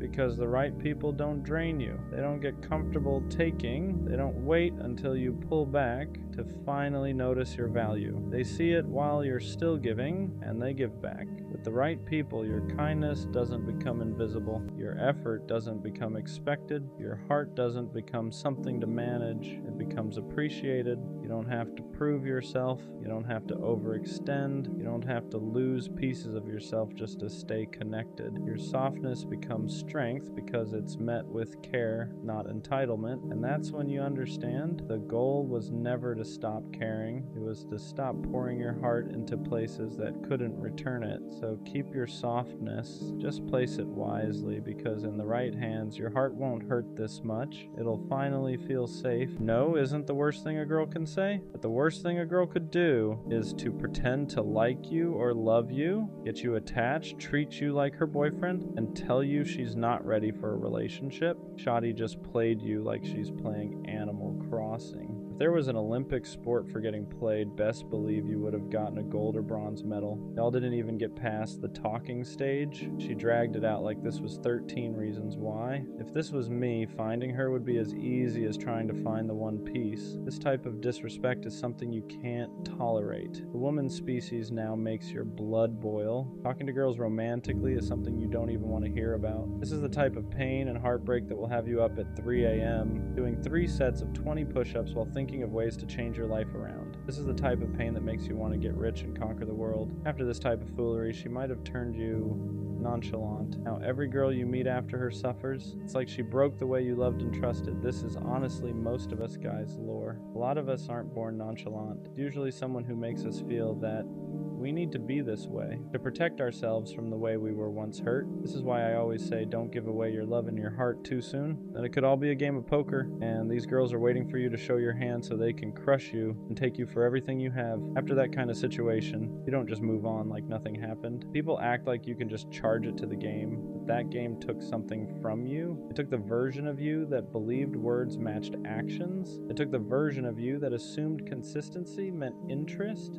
that effort meant intention. And once that's gone, it doesn't come back easily. You start noticing the shift in yourself. You don't text first as much anymore. You hesitate before opening up. Compliments feel suspicious. Affection feels temporary. You're no longer asking, do I like her? You're asking, is this even real? And that question follows you into every new connection, even with people who haven't done anything wrong. That's the unfair part. One person plays with your feelings, and suddenly everyone after them has to deal with the damage. You become guarded, distant, almost emotionally lazy, not because you don't care, but because caring once cost you too much. You learn that giving your heart too early can turn into a lesson you never asked for. And late at night, that's when it really hits. When the distractions are gone, when you're alone with your thoughts, that's when the anger shows up, not just at her, but at yourself, for ignoring the red flags, for believing potential instead of patterns, for staying when deep down something felt off. That anger fuels change, but it can also harden you if you're not careful. A lot of guys turn that pain into motivation. Gym sessions at ungodly hours, obsessing over goals, wanting to level up in every area of life. And while growth is good, it's important to recognize where it's coming from. Are you improving because you want more for yourself? Because you're trying to prove you were worth choosing? That experience becomes part of your story, your lore, not to victimize you, but to explain why you move the way you do now, why you don't fall as fast, why you keep your guard up, why you test people before trusting them. You weren't born this way. Someone taught you to protect yourself, and the real lesson isn't to stop loving. It's to stop giving your heart to people who haven't earned access to it yet. What really messes with you is realizing she probably didn't think it was that deep. To her, it was just talking, just vibes, just something to pass the time. But to you, it was hope. It was imagination. It was planning things in your head you never even said out loud. And that imbalance is where the damage happens. One person is casually passing time, the other is slowly building attachment. You replay moments looking for answers. The good mornings, the late replies that still felt warm, the way she acted like she cared without ever committing to it, and you start asking yourself if you imagined it all, if you read too much into things, if you're the problem for feeling deeply in a world where people stay shallow on purpose. That's when trust starts cracking, not just trust in others, but trust in yourself. You stop believing your intuition because last time it led you straight into disappointment. So now you second guess everything. Is she flirting or just being nice? Does she actually like me or just like the attention? You become hyper aware, constantly scanning for signs that history is about to repeat itself. And the worst part is how it rewires your expectations. You go into new situations already bracing for impact, already assuming it won't last, already preparing for the moment they pull back and say they're not ready. So instead of enjoying the present, you're always waiting for the drop, always half gone even when you're still there. This is how people become emotionally unavailable without meaning to, not because they don't want love, but because love once felt like a setup, like something that was offered just to be taken away. So you start protecting yourself in quiet ways. You don't get excited too fast, you don't express how much you care. You keep things surface level until someone proves they're different. But here's the truth, nobody tells you. What happened to you wasn't weakness. It was sincerity meeting someone who didn't know what they wanted. And that doesn't mean you should stop being sincere. It just means you have to be more selective with who you give that version of yourself to. After that kind of situation, something shifts in you. You're not loud about it, you don't announce it, but you feel it in the way you move. You stop leading with your heart and start leading with caution. You don't text first as much. You don't double text. You don't let yourself get excited over potential anymore. You tell yourself it's maturity, but deep down, it's fear wearing a calmer face. You start believing that caring less is safer, that being detached is smarter, that if you never let anyone get too close, they can't pull the rug from under you again. So you keep people at arm's length, you flirt without intention, you talk without expectation, you convince yourself this is control, but really it's armor. And sometimes you miss the old you, the version of you that loved freely, that didn't overthink every reply, that didn't feel embarrassed for being excited about someone. You miss how deeply you used to feel before it backfired. You don't know how to go back without risking the same pain again. That's how one situation can bleed into every future one. You start punishing people who haven't done anything wrong yet, not intentionally but subconsciously. You assume they'll leave, assume they'll switch up, assume they'll say they're not ready once you get attached, so you stay one step ahead emotionally, just in case. And the scary part is how normalized this becomes. People praise you for being nonchalant, for not caring too much, for being unbothered. They don't see the nights you still replay things in your head. They don't see how guarded you've become. They don't see how badly you still want something real, even though you act like you don't. But here's the part you need to hear. Becoming colder isn't healing, it's surviving. And survival is not the same as growth. You didn't lose because you cared. You lost because you cared about someone who wasn't capable of matching it. One day, someone will come into your life and your walls will confuse them. They'll feel the distance, they'll wonder why you hesitate, and you'll have to decide whether you're going to keep letting the past decide how you love, or whether you're ready to risk feeling again, this time with someone who actually means it. Here's the truth nobody really prepares you for. The hardest part isn't getting played, it's what happens after when you meet someone new who actually treats you right, and you don't know how to receive it. Their consistency feels suspicious. Their interest feels too good to be true. When they text back fast instead of feeling secure, your mind starts asking, what's the catch? Because your brain remembers patterns, remembers how attention turned into attachment, and attachment turned into disappointment. So now every good thing feels temporary. You don't relax into love anymore, you brace for impact. You're always waiting for the switch up, the moment they pull away, the moment they say they're not ready, the moment you realize you were just another phase to them. And it's exhausting, because part of you wants to love again the way you used to. Fully, honestly, without holding back. But another part of you is screaming not to, telling you that being vulnerable is dangerous, that letting someone see you is how you get hurt, so you stay halfway in, halfway out. Enough to not be alone, but not enough to be devastated again. That's why you start confusing peace with boredom. Healthy love feels quiet compared to chaos. There's no guessing games, no mixed signals, no emotional roller coaster. And because you got used to inconsistency, stability feels unfamiliar, almost wrong. You catch yourself thinking, why isn't this hurting? Why am I not anxious? And that's when you realize how much damage was done. But healing doesn't mean you'll never be cautious again. It means learning when caution is protecting you and when it's sabotaging something good. It means unlearning the belief that love has to hurt to be real. It means reminding yourself that not everyone is playing a game, even if someone once did. You're not broken for being guarded, you're human. You adapted. Don't let one person's inability to love you properly rewrite who you are at your core. Because the version of you that loved deeply wasn't weak. That version was brave. And one day when it's safe again, you'll recognize that feeling and you'll know it's finally real. What nobody tells you is that after being hurt like that, you don't become heartless overnight. You become careful. You start analyzing everything, tone, timing, energy. You replay conversations in your head, not because you're obsessed, but because you're trying to protect yourself from ever feeling that stupid again. You promise yourself you'll never miss the signs next time. So when someone new comes around, you don't jump in, you test the waters, you pull back just to see if they'll step forward. You stop texting first, not because you don't care, but because you're scared of caring more again. You don't want to be the only one invested, you don't want to be the one waiting ever again. And sometimes that defense mechanism costs you something real.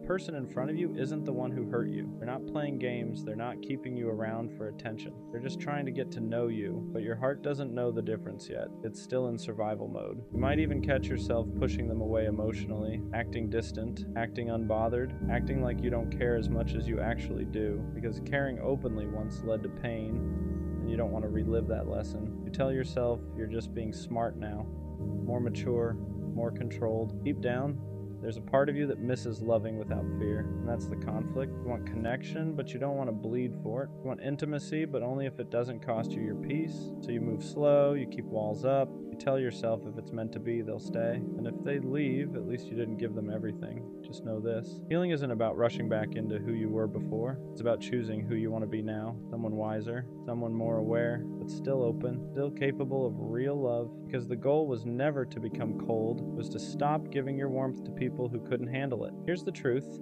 Most people never say out loud. Becoming guarded doesn't mean you lost your ability to love. It means you finally learned your worth. There's a difference. You didn't harden because you're bitter. You hardened because you had to survive something that broke you when you were genuine. You remember how freely you used to give, how you didn't hesitate, how you showed up with your whole chest. No hesitation, no backup plan. You didn't measure effort, you didn't keep score, you just loved. And when that got taken advantage of, it didn't just hurt your heart, it shook your identity, it made you question if being that open was a mistake. So now you hesitate, you don't open up right away, you don't trauma dump, you don't promise things too early. You don't let people know how deeply you feel until they've proven they're safe. And that's not weakness, that's discernment, that's growth. But sometimes people misunderstand that version of you. They call you distant, nonchalant, emotionless. They don't see the emotional discipline it took to become this way. They don't see the nights you had to teach yourself how to let go, how to sit with silence, how to stop chasing explanations that were never coming. And yeah, it gets lonely sometimes because not everyone has the patience to get past your walls. Not everyone understands that consistency matters more to you now than words, that effort means more than promises, that actions are the only language you really trust. The right person won't rush you. They won't demand access to parts of you they haven't earned. They won't punish you for protecting yourself. They'll understand that loving you means moving at your pace, showing up even when you don't ask, being steady when you're cautious. You're not broken, you're recalibrated, you didn't lose your softness, you just learned to aim it better. And one day, when someone proves they can handle your heart without hurting it, you'll feel it, because you'll want to open up again, not out of fear of losing them, but because it finally feels safe to stay. People don't realize is that the walls you built weren't meant to keep love out. They were meant to keep the wrong people from walking in and wrecking everything again. You didn't wake up one day and decide to be distant. You became distant after explaining yourself one too many times to people who never listened, after forgiving things you never should have had to forgive, after loving someone who treated your heart like something disposable. There was a version of you that believed effort would always be met halfway, that if you just loved harder, communicated better, stayed patient longer, things would work out. And when that belief collapsed, it didn't collapse quietly, it shattered, because you weren't just mourning a person, you were mourning the version of yourself that thought love was always safe. So now you watch patterns, you notice energy shifts, you pay attention to how people show up when it's inconvenient, not when it's easy. You don't get attached to potential anymore. You don't romanticize promises.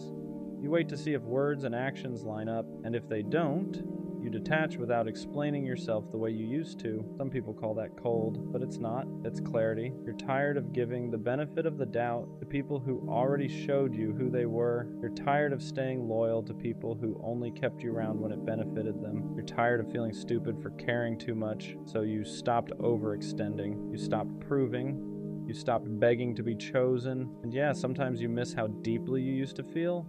Sometimes you miss how excited you got, how hopeful you were.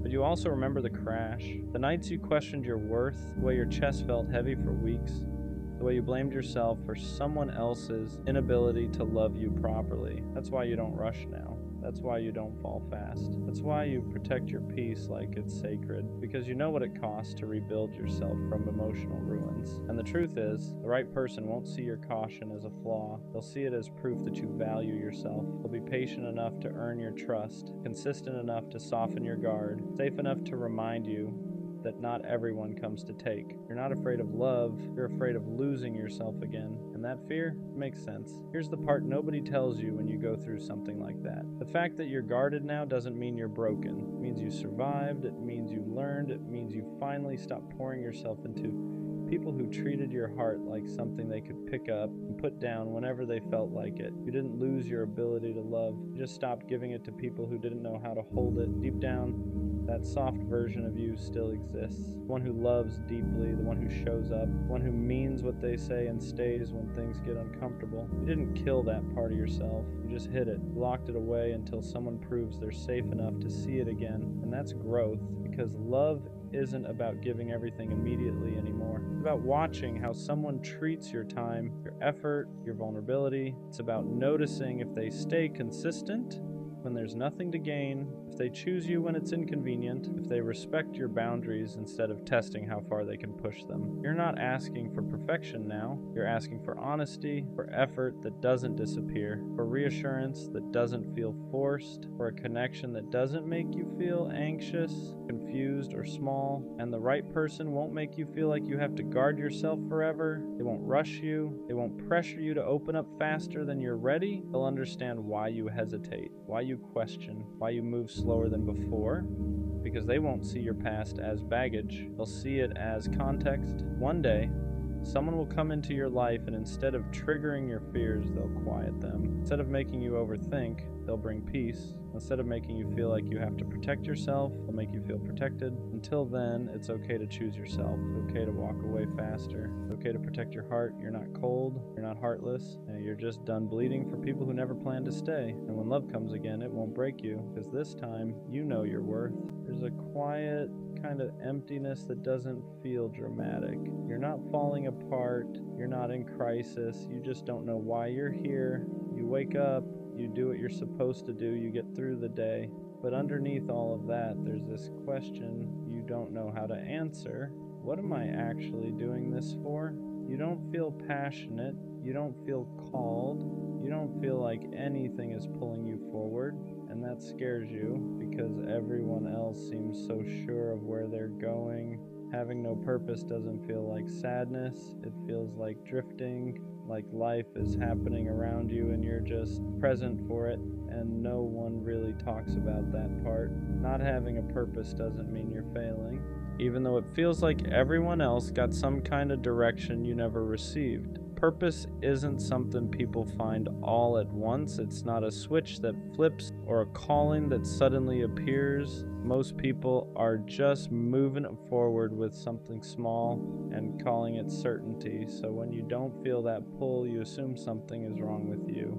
But a lack of purpose often comes from pressure to have a passion, pressure to be exceptional, pressure to turn your life into something meaningful as soon as possible. And when nothing fits, you feel empty, not because you lack value, but because you're tired of forcing meaning where it doesn't exist yet. You're not behind, you're just in a season where life hasn't revealed what it wants from you. And that's more common than anyone admits. Purpose usually doesn't appear because you thought hard enough about it. It grows out of living, out of trying things without certainty, out of getting bored, out of noticing what quietly holds your attention when no one is watching. So when you feel like you're drifting, it doesn't mean you're lost. It means you're between definitions, between who you were and who you haven't met yet. Drifting feels uncomfortable because it lacks labels. You can't explain it easily, you can't point to progress, but drifting is still movement. It's the space where you learn what doesn't fit, what doesn't excite you, what you don't want to carry forever. And that information matters. You're not failing at purpose, you're collecting data, even if it doesn't feel productive yet. It's okay if your life doesn't feel meaningful yet. Meaning isn't something you wake up with one day fully formed. Most of the time it shows up quietly, in moments you don't think are important, in things you do without an audience, in small choices that don't feel like destiny. The problem is we're taught to look for purpose as something big, a passion, a mission, a reason that explains everything. So when life feels ordinary or unclear or slow, you assume you're missing it. But meaning isn't always loud. Sometimes it's just learning how to care about something again. How to show up for one thing, one day at a time, without needing it to define your whole life. Not having purpose right now doesn't mean you never will. It just means you're still listening. Not knowing your purpose can actually protect you, because when you feel pressured to decide too early, you end up choosing something just to stop the discomfort. A path that looks good, a goal that sounds impressive, a version of purpose that belongs more to expectations than to you. And then you spend years trying to convince yourself it fits. Being unsure right now means you haven't locked yourself into the wrong story yet. It means you're giving yourself time to notice what feels honest, not just acceptable. Purpose that's chosen out of fear usually feels heavy. Purpose that grows naturally feels lighter even when it's hard. So if you're in the in-between, don't rush to label it. This pause isn't wasted time, it's you refusing to commit to a life that doesn't feel like yours. Purpose rarely starts as clarity, it starts as curiosity, a small pull towards something you don't fully understand yet, a moment where time passes a little faster than usual, a thought you keep returning to without knowing why, but because it doesn't feel big, you dismiss it.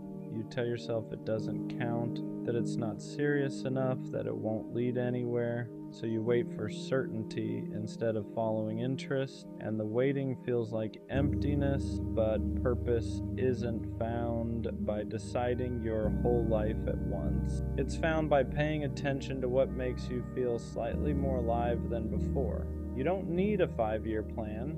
You don't need a calling. You just need one small thing that feels honest enough to try. Purpose grows from movement, not answers. Comparing your life to other people's purpose is what makes the emptiness heavier.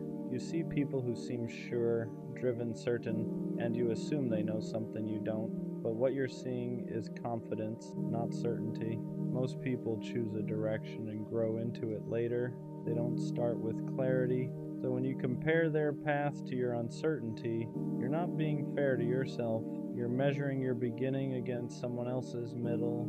Purpose isn't a race. It's not something you fall behind on. It shows up at different times for different people because it's shaped by experience, not pressure. The more you stop watching where everyone else is going, the easier it becomes to notice what's quietly calling you, and that's where purpose actually starts to form. It's okay if your purpose isn't impressive. Not everything meaningful looks big from the outside.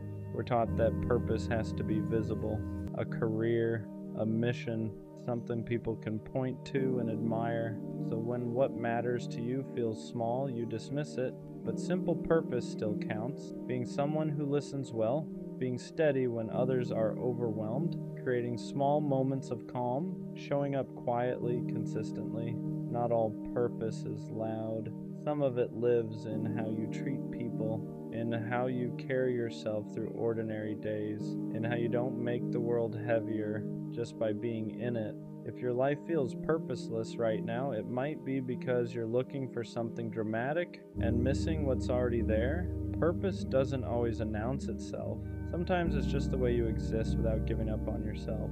Purpose often becomes clearer after you stop demanding that it explain your whole life. When you're constantly asking, what am I meant to do? Everything feels heavy. Every choice feels permanent, every step feels like a test, but purpose doesn't need to be a full explanation. Sometimes it's just direction, not destiny. When you allow yourself to live without forcing meaning, something softens. You try things without pressure. You follow curiosity without commitment. You let yourself change your mind, and slowly, patterns form. Not all at once, not dramatically, but enough to show you what feels right and what doesn't. Purpose doesn't arrive when you corner it. It shows up when you give yourself permission to live without answers for a while. Having no purpose right now doesn't mean your life is empty. It means it's unfinished. You're not meant to know everything yet. You're not behind for feeling unsure. You're not wasting time just because you don't have a clear direction. Some seasons are for building, some are for resting, and some are simply for becoming. Without labels, without answers, this space you're in isn't meaningless. It's where you're learning what matters to you by noticing what doesn't. Purpose doesn't arrive as a sudden realization. It grows quietly from the way you keep going, even without certainty. So if all you can do right now is exist, try, and stay curious, that's enough. Your life isn't without purpose. It's just still writing it. I didn't walk into this guarded. I didn't play games. I didn't keep one foot out the door. I trusted you. I trusted your words. I trusted the way you looked at me like I was safe. I trusted the version of you showed me when it was just us. That's what hurts the most. Not that you left, but that you let me believe you wouldn't. I opened up in ways I don't do often. I told you things I never say out loud. I let myself feel comfortable being soft around you, and you watched me do that. You knew how much it meant. You knew how careful I was with my heart, and you still broke it. Not all at once, not dramatically, slowly. You pulled back without explanation. You changed without warning. You stopped choosing me, but kept me close enough to not fully let go. And I stayed longer than I should have because I believed in the version of you I first met. That's on me. I ignored the signs, I excused the distance. I told myself you were just overwhelmed, just busy, just figuring things out.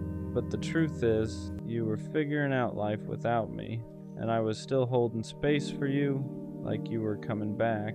What really broke me wasn't losing you. It was realizing I trusted someone who didn't protect my heart the way I protected theirs. You didn't just hurt me, you changed how I trust. Now I question things I never used to. I hesitate where I used to be open. I hold back where I used to give freely, not because I'm bitter, but because I learned the hard way that not everyone deserves access to me. I don't regret loving you. I regret trusting you with something you weren't ready to hold. And that's the part I'm still healing from. Not the heartbreak, but the betrayal of believing you were different. What messed me up the most was how easy it was for you. How easily you switched up, how quickly I became optional. How natural it felt for you to move on like nothing happened. Meanwhile, I was still trying to understand when things changed. I kept replaying conversations, looking for the moment where I messed it up, where I said too much, where I trusted too fast, because that's what you do when someone breaks your heart quietly. You don't get closure, you get questions. And the hardest one is always the same. How could you do this after everything I trusted you with? You knew my past. You knew how careful I was. You knew how long it took me to open up again. And instead of protecting that, you treated it like something temporary, like something you could step into and walk away from without consequences. I wasn't perfect, but I was honest. I didn't hide how I felt. I didn't pretend. I didn't keep you guessing. And that's why it hurt deeper. Because I didn't lose you to dishonesty. I lost you to indifference, to the realization that I mattered more to myself than I ever did to you. And that's a hard thing to swallow when you trusted someone with your heart. After you broke my heart, it didn't just hurt, it rewired me. I didn't notice it right away. At first it was just silence, just heaviness, just missing you more than I wanted to admit. But then it showed up in how I loved. I stopped being as open, stopped saying things the moment I felt them, stopped assuming good intentions, not because I wanted to, but because trust didn't feel safe anymore. Before you, I believed if I was honest, I'd be met with honesty. If I was loyal, I'd be protected. If I trusted someone, they'd respect that. You broke that belief. Now every connection comes with hesitation. Every feeling comes with a pause. Every time someone gets close, a part of me wonders how long before they leave too. And that's the part that hurts quietly. You didn't just walk away. You made me doubt the version of myself that loved without fear. I catch myself holding back even when I don't want to. I catch myself preparing for loss before anything even begins, because trusting you taught me how much it costs when it goes wrong, and I hate that. I hate that your actions made softness feel like a liability, that honesty now feels risky, that love feels like something I have to guard instead of give. I'm not colder, I'm not heartless, I'm just more careful with a heart you proved can be broken even when it's given genuinely, and that's something I'm still learning how to undo. The anger didn't come right away. At first I blamed myself for trusting too fast, for believing too much, for not seeing it sooner. But anger shows up when the fog finally clears, when you realize you didn't ask for too much, you just asked the wrong person. I wasn't wrong for trusting you. I wasn't weak for opening up. I wasn't naive for believing your words. You just didn't deserve the level of honesty I gave you. And that truth stings, because it means the pain wasn't a lesson about loving better. It was a lesson about choosing better. You knew what you were doing. You knew how much I cared. You knew how much trust cost me. And you still chose yourself without considering the damage. That's where the anger lives, not in hatred, but in clarity. In the realization that I gave real effort to someone who treated it casually, that I showed up while you slowly checked out, that I protected your feelings while you ignored mine, and I don't hate you for leaving. I'm angry because you stayed long enough to earn my trust and left like it never mattered. That kind of hurt doesn't make you loud, it makes you precise. It teaches you that love without accountability isn't love at all. And from that point on, I stopped questioning my worth and started questioning why I ever doubted it. At some point, I stopped waiting for closure from you. Not because I got answers, but because I realized I wasn't going to. You never explained yourself, never owned the hurt, never acknowledged what it cost me to trust you, and for a while that ate at me. I wanted you to see it, to understand what you broke, to say something that made it make sense. But silence was the answer, not the one I wanted, the one I needed, because it showed me that the kind of closure I was looking for was never coming from you. So I had to give it to myself. I had to accept that some people don't leave loudly. They leave by slowly caring less and letting you figure it out alone. I had to accept that trusting you wasn't the mistake, expecting accountability from you was, and that acceptance was heavier than anger ever was, because it meant letting go without resolution, without apologies, without the comfort of being understood, just truth, the truth that I loved honestly, the truth that I trusted genuinely, the truth that you didn't meet me there. And as painful as that is, it also freed me. because I stopped replaying the past trying to fix something that was never mine to fix. I stopped waiting for you to validate my pain. I didn't need your explanation to know I was hurt.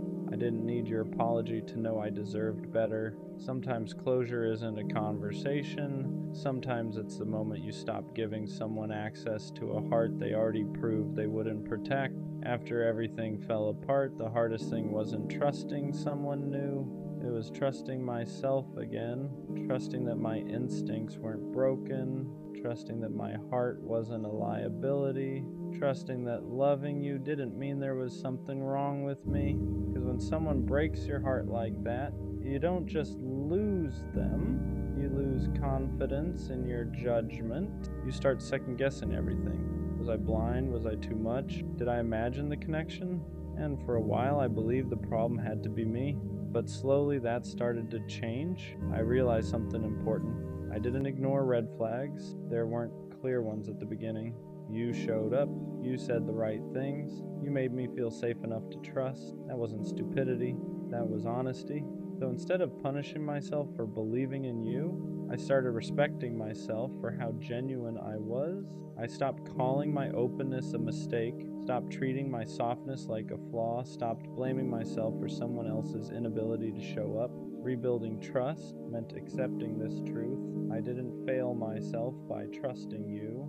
I honored who I am. And that matters, because if I harden completely, if I shut down every part of me that still wants connection, then the heartbreak wins twice. So I'm learning balance. I don't rush trust anymore, but I don't deny it either. I don't hand my heart over blindly, but I don't lock it away. I listen to myself now, to discomfort, to patterns, to silence that says more than words ever did. Trust isn't gone, it's just more intentional. And this time, the first person I trust is me. Missing you doesn't mean I want you back. That took me a while to understand, because grief doesn't disappear just because you know someone wasn't right for you. Longing doesn't mean regret, and sadness doesn't cancel clarity. I miss the version of you I thought was real. I miss the safety I felt before things changed. I miss how easy it was before trust turned into doubt, but I don't miss the anxiety. I don't miss questioning where I stood. I don't miss feeling like I cared more. And that's the difference. If I wanted you back, I'd still be making excuses for you. I'd still be minimizing the hurt. I'd still be hoping you'd come back different. But I'm not. I just haven't rushed myself through the grief. Because when you trust someone deeply, losing them isn't just losing a person, it's losing a future you believed in. And that takes time to let go of. Some days I'm fine. Some days a memory hits out of nowhere, a song, a place, a random thought, and I let it pass. I don't fight it. I don't romanticize it. I don't pretend I'm over it faster than I am. Healing isn't about erasing what mattered. It's about accepting that something can matter and still not belong in your life anymore. So, yeah, I miss you sometimes, but missing you doesn't mean I forgot why I walked away. Heartbreak taught me patience in a way nothing else ever did. Not patience with people, patience with myself. I learned that healing isn't something you rush just to prove you're okay. It's not about jumping into something new to replace what you lost. It's not about pretending it didn't hurt, because it did, and pretending only buries it deeper. I stopped forcing myself to move on other people's timelines. Stopped letting anyone tell me I should be over it by now. You don't rush the healing of something you trusted. You let it take the time it takes. Some days I feel strong, other days I feel fragile for no reason, and instead of judging that, I let it exist, because every emotion I avoid just shows up later heavier. Patience taught me this. You don't heal by replacing someone, you heal by understanding why losing them hurt the way it did. I trusted you. That wasn't small, that wasn't casual, so yeah. It takes time to rebuild the parts of me that believed safety could be permanent, but I'd rather heal slowly and honestly than rush into numbness and call it strength. I'm not behind, I'm not weak, I'm not stuck. I'm just respecting the fact that real trust doesn't break quietly, and it doesn't heal quickly either, and that's okay. Forgiveness didn't come in the way people talk about it. I didn't wake up one day suddenly okay with what you did. I didn't excuse it. I didn't rewrite the story to make it hurt less. What I had to forgive was myself for trusting you, for believing your words, for opening my heart when I knew how badly it could go wrong. For a long time, I was harder on myself than I ever was on you. I kept thinking I should have known better. I should have seen it coming. I should have protected myself more. But that thinking only added another layer of pain, because loving honestly was never the mistake. I didn't betray myself by trusting you. I honored who I am. I showed up real. I was present. I was vulnerable in a world that tells people not to be. And yeah, that made the heartbreak deeper. But it also means nothing about my love was fake. Forgiving myself meant accepting this. I didn't lose because I trusted.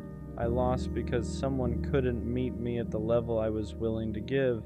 And that's not something I need to punish myself for. So I stopped replaying the past, looking for a version of me that could have avoided the hurt. There wasn't one. Sometimes pain isn't a warning you missed. Sometimes it's just the cost of being genuine with the wrong person. And once I understood that, the shame started to loosen its grip. I could carry the memory without carrying the blame. Trusting you taught me something I never wanted to learn this way. That love can be real and still not last. That intentions can be genuine and still fall apart. That opening your heart doesn't guarantee someone will protect it. But it also taught me something else, something important. I learned that the way I love isn't the problem. I didn't lose myself by trusting you. I didn't fail because I believed in us. I didn't weaken myself by being honest. I showed up as who I am, and that matters. You broke my heart, but you didn't break my ability to love. You shook my trust, but you didn't erase my values. You hurt me, but you didn't define me.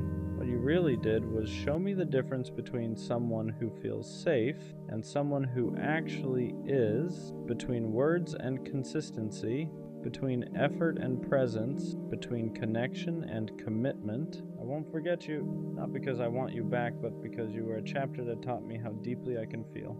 And next time, I won't give that depth to someone who treats it casually.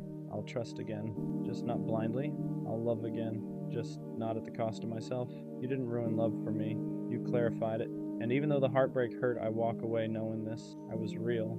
I was honest. I was brave enough to trust. And one day someone will meet that trust care it deserves. Until then, I carry the lesson, not the wound. That's where this ends. I owe you an apology. Not the kind that fixes things. Not the kind that makes the pain disappear. Just the honest kind. I couldn't meet you where you stood. I didn't show up the way you deserved. I didn't give you my time, my focus, or the version of me you believed in. And I hate that because you didn't ask for much. You just wanted consistency. You just wanted effort. You just wanted me to stay. And the truth is, I didn't walk away because I didn't care. I walked away because I cared and still felt lost. For a moment, you broke through everything I built to protect myself. The walls were down. I was open again. I remembered how to feel without fear, how to love without keeping score. I was that version of myself I thought was gone. Then, reality got loud. Responsibilities piled up. Pressure from the future kept whispering that love wasn't something I had room for right now, that I needed to focus, that I needed to choose progress over emotion. Those thoughts didn't show up once, they stayed. They wore me down. I didn't know how to balance becoming who I needed to be and being who you needed at the same time, so instead of learning how, I ran. And I know saying sorry doesn't undo that. I know explanations don't heal wounds. I know intention doesn't erase impact. I hate that I taught you what love feels like when it leaves. I hate that I entered your life knowing I wasn't ready to stay. You didn't deserve confusion. You didn't deserve half effort. You didn't deserve to be left wondering if you were enough. You were. I just wasn't. And maybe one day when timing isn't fighting us, when growth doesn't feel like a threat to connection, I'll look back and understand why it had to end like this. But for now, all I can give you is honesty, not excuses, not promises, just this truth. I didn't fail to love because you weren't right. I failed because I wasn't ready. What hurts the most is knowing I saw the damage happening in real time and still didn't know how to stop it. I felt myself pulling away while you were still reaching out. I noticed the distance growing before I ever said a word about it, and instead of communicating the fear, the confusion, the pressure I was under, I stayed quiet. I chose silence because it was easier than admitting I didn't have have the capacity to love you the way you needed. I convinced myself I was protecting you by leaving, that if I walked away early it would hurt less. But that was just another lie I told myself to make it easier to go. Because walking away doesn't soften the impact, it just changes the shape of the pain. Instead of closure, it leaves questions. Instead of understanding, it leaves self-doubt. And I hate that I played a part in that for you. You probably wondered what changed. You said something wrong. If you asked for too much, if loving me was a mistake, that's the part that keeps me up at night, because none of this was your fault. You didn't push me away, you didn't move too fast, you didn't love wrong. You loved honestly, and I wasn't prepared to receive that. I wish I could tell you that timing is just an excuse, that if you really love someone, you make it work no matter what, but the truth is messier than that. Sometimes people are still becoming who they need to be, sometimes they're carrying pressure they don't know how to put down, and sometimes they mistake love for something they need to run from instead of lean into. I didn't leave because you weren't enough. I left because I felt like I was failing at everything at once, and instead of asking for patience, I chose distance. I know apologies don't fix what's broken. I know understanding doesn't erase the hurt, but if there's one thing I hope you never forget, it's this. You didn't lose me because you loved too much. I lost you because I didn't know how to stay. There's a weight that comes with being the one who leaves. People think the person who walks away always has it easier. But that's not true. Walking away doesn't mean you stop feeling. It just means you carry the guilt quietly. You replay moments where you should have stayed, moments where you should have fought harder, moments where you almost turned around but didn't. I still think about the way you looked at me when you trusted me, the way you believed in something I wasn't brave enough to hold on to. That kind of trust stays with you. It doesn't disappear just because the relationship ended. It becomes a reminder of what you weren't ready to protect. I know from the outside it probably looks like I chose myself, like I chose my future over you, but it never felt like a clean choice. It felt like failing two things at once, losing you and losing the version of myself that finally felt understood. I didn't walk away empowered, I walked away conflicted. Some nights I wonder what would have happened if I stayed, if I tried harder to balance everything instead of running from it, if I learned how to grow with you instead of convincing myself I had to grow alone. But wondering doesn't change reality. It just reminds me that timing can ruin something real if you let fear lead the decision. I hope you never think I took your love lightly. I felt it, I just didn't know how to carry it without dropping everything else in my life. And instead of learning how, I chose the easier pain. The pain of absence instead of the pain of effort. If you ever question your worth because of how I left, please don't. The fact that I felt safe enough to open up, even briefly, says everything about you. The fact that I couldn't stay says everything about where I was, not who you are. There's something I never said out loud, and maybe I should have. Leaving didn't make things quieter in my head. It made them louder, because once you're gone, there's no distraction from the truth, no comfort of your presence, no reassurance to lean on when doubt creeps in, just you, alone, facing the consequences of the choice you made. I had to sit with the fact that I hurt someone who only wanted to love me right, that I walked away from something genuine because I was scared of not being enough in the future I was chasing. And fear has a way of disguising itself as logic. It tells you you're being responsible, when really you're just running. I told myself I'd come back when things settled down, when life felt more manageable, when I had my priorities straight. But life doesn't pause to give you a second chance at people. And by the time you realize what you lost, the door is usually already closed. What I regret most isn't just leaving. It's not explaining myself fully while I was still there. I didn't give you the clarity you deserved. I let you fill in the blanks on your own, and that's unfair. Silence leaves room for self-blame, and you never deserve to carry that. You probably questioned if the love was real, if the moments meant anything. They did, every single one. The meaning alone isn't always enough to keep two people together when one of them doesn't know how to stay grounded. I'm learning now that growth doesn't have to come at the cost of connection, that ambition and love aren't enemies, that sometimes the bravest thing isn't walking away, but learning how to hold two things at once. I just wish I learned that lesson sooner. The hardest part to accept is that some lessons only make sense after the damage is done. I didn't understand back then that love isn't something you pause and come back to later. When life is more convenient, love happens in the middle of the chaos and the uncertainty and the balancing act you're scared you'll fail at. And I failed because I thought I had to choose one path or the other. I thought I had to become someone first before I could love you properly. I didn't realize that loving you could have been part of becoming that person. Instead, I treated love like a distraction instead of support, like something I had to set aside instead of something that could have helped carry the weight. Now I see how unfair that was to you. You were willing to grow alongside me. You weren't asking for perfection. You were asking for presence, or effort, for honesty, and instead of trusting that, I doubted myself so much that I made the choice for both of us. There's a strange loneliness that comes with choosing growth the wrong way. You make progress, but it feels hollow. You reach milestones and realize there's no one to share them with. And that's when it hits you that success without connection can still feel empty. I don't regret wanting more out of life. I regret not knowing how to include you in that vision. I regret thinking I had to do everything alone, because strength isn't isolation. Strength is knowing when to lean on someone who's willing to stand with you. If I could say one thing without apologizing again, it would be this: don't let my fear make you afraid to love again. Don't let my timing convince you that you asked for too much. You didn't. I just wasn't ready to rise to the moment. There's a quiet regret that doesn't show up right away. It creeps in later when life slows down and you finally have time to reflect. When the noise fades and you're left alone with the truth. That regret isn't loud or dramatic, it's subtle. The realization that you let go of something real because you were afraid of not being able to handle it. I used to think walking away meant I was choosing myself. Now I understand that choosing yourself doesn't always mean leaving. Sometimes it means staying and learning how to show up better, and I didn't know how to do that back then. I thought distance would give me clarity. All it really gave me was perspective. I wish I had sooner. I see now how rare it is to find someone willing to love you while you're still figuring yourself out.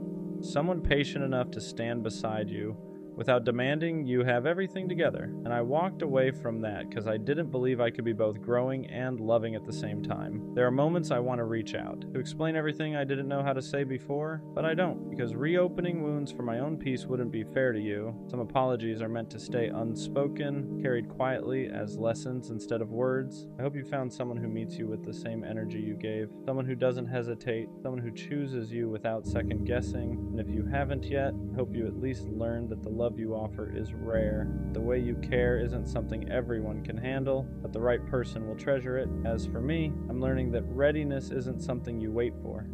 It's something you practice, and I'm practicing now, even if it's too late for us. There's a strange kind of maturity that comes from realizing you can't undo certain things, not because you don't care enough, but because caring now would mean accepting that some doors close quietly and stay that way. And learning to respect that is part of growing up, even when it hurts. I've had to sit with the fact that love doesn't always come back around when you're finally ready. Sometimes it shows up before you know how to hold it, teaches you a lesson, and leaves. Not as punishment, but as preparation. And that's a hard truth to swallow when you realize the timing was off by just a little, but that little bit changed everything. What stays with me isn't just the regret, it's the clarity, the understanding of what I want to be different next time. I know now that I don't want to run when things get heavy. I don't want to choose distance just because I'm scared of failing. I don't want to confuse being busy with being unavailable. I don't want to leave someone guessing where they stand. You taught me that love isn't about having everything figured out. It's about choosing someone even when life is uncertain, about growing with someone instead of away from them. And even though I couldn't do that with you, that lesson is etched into me now.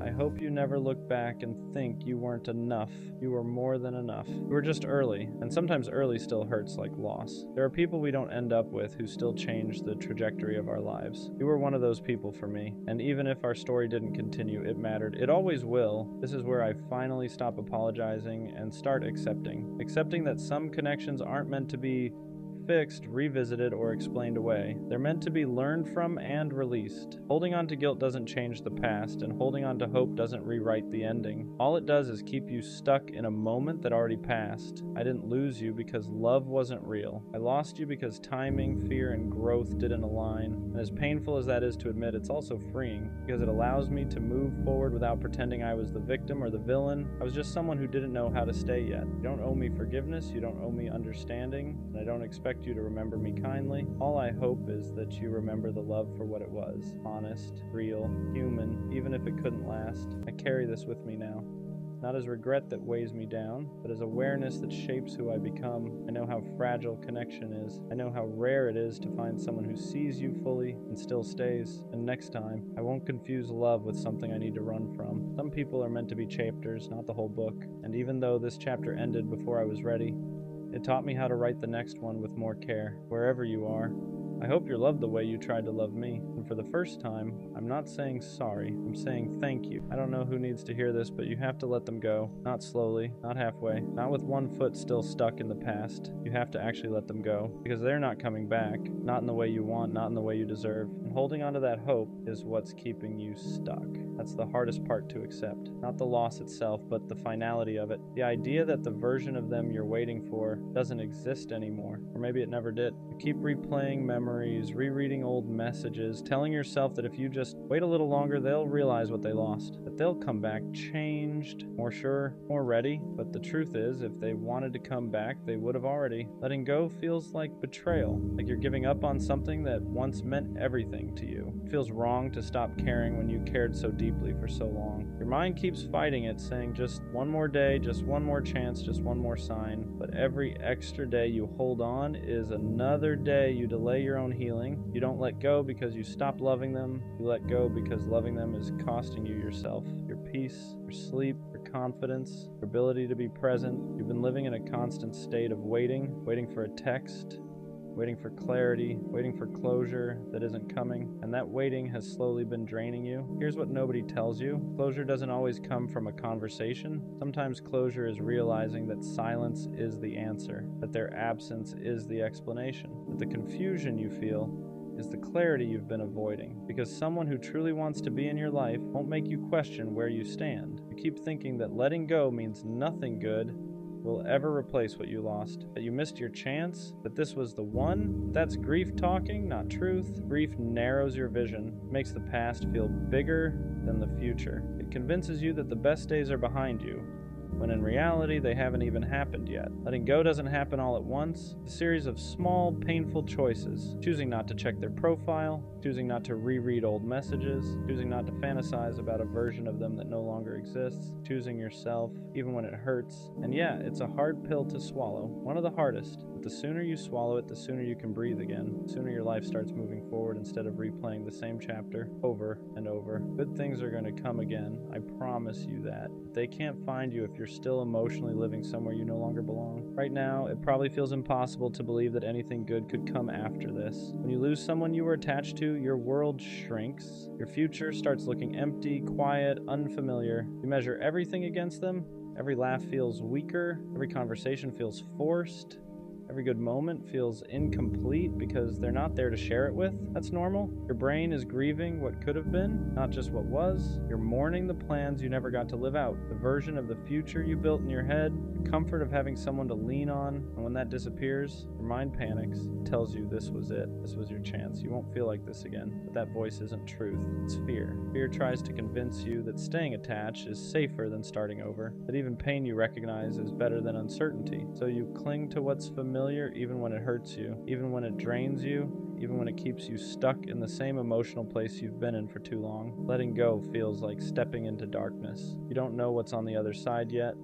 You don't know who you'll become without them. You don't know how long it'll take to feel okay again, and that uncertainty is terrifying. But staying where you are guarantees one thing: nothing changes. You don't heal by holding on tighter. You heal by loosening your grip, even when every part of you wants to resist. You heal by accepting that some people are meant to be chapters, not whole stories, that some connections exist to teach you something, not to stay forever. And yeah, it hurts to admit that someone you love doesn't have a place in your life anymore. It hurts to realize that effort wasn't enough, that love alone couldn't fix timing, readiness, or their inability to choose you fully. But pain doesn't mean failure. Pain means you cared. Pain means you were real. You're not weak for struggling to let go. You're human. But don't confuse holding on with loyalty. Don't confuse waiting with strength. Sometimes the bravest thing you can do is walk away from something you still want because you know it's no longer good for you. You're not erasing them by letting go. You're releasing yourself. One of the most painful realizations you'll have is that letting go isn't about them at all. It's about you. It's about finally admitting that you've been living for something that no longer exists, that you've been holding space in your heart for someone who stopped holding space for you a long time ago. You tell yourself you're just being patient, that you're strong for waiting, that real love doesn't give up, but there's a difference between patience and self-abandonment. There's a difference between fighting for something and fighting yourself every single day just to survive it, and deep down, you know which one this has become. You've been stuck in this cycle of hope and disappointment. One day you feel okay, almost proud of how far you've come. The next day, a memory hits you out of nowhere and you're right back at the beginning. A song, a place, a random thought at 2 a.m., and suddenly your chest feels heavy again. That doesn't mean you're failing. It means you haven't fully let go yet, because part of you is still waiting for them to validate what you felt, to admit they hurt you, to say they cared as much as you did. But here's the truth you don't want to accept yet. You may never get that. And waiting for it is only keeping you tied to someone who already moved on. Letting go means accepting unanswered questions. It means choosing peace over understanding. It means realizing that not everything broken needs to be fixed. Some things just need to be released, and that's uncomfortable because your heart wants certainty, wants meaning, it wants closure wrapped in a conversation that makes everything make sense. But sometimes closure is recognizing that someone's inability to choose you is the answer, that their silence, their distance, their inconsistency already told you everything you needed to know. You just weren't ready to hear it yet. You didn't imagine the connection. You didn't make it all up. What you felt was real.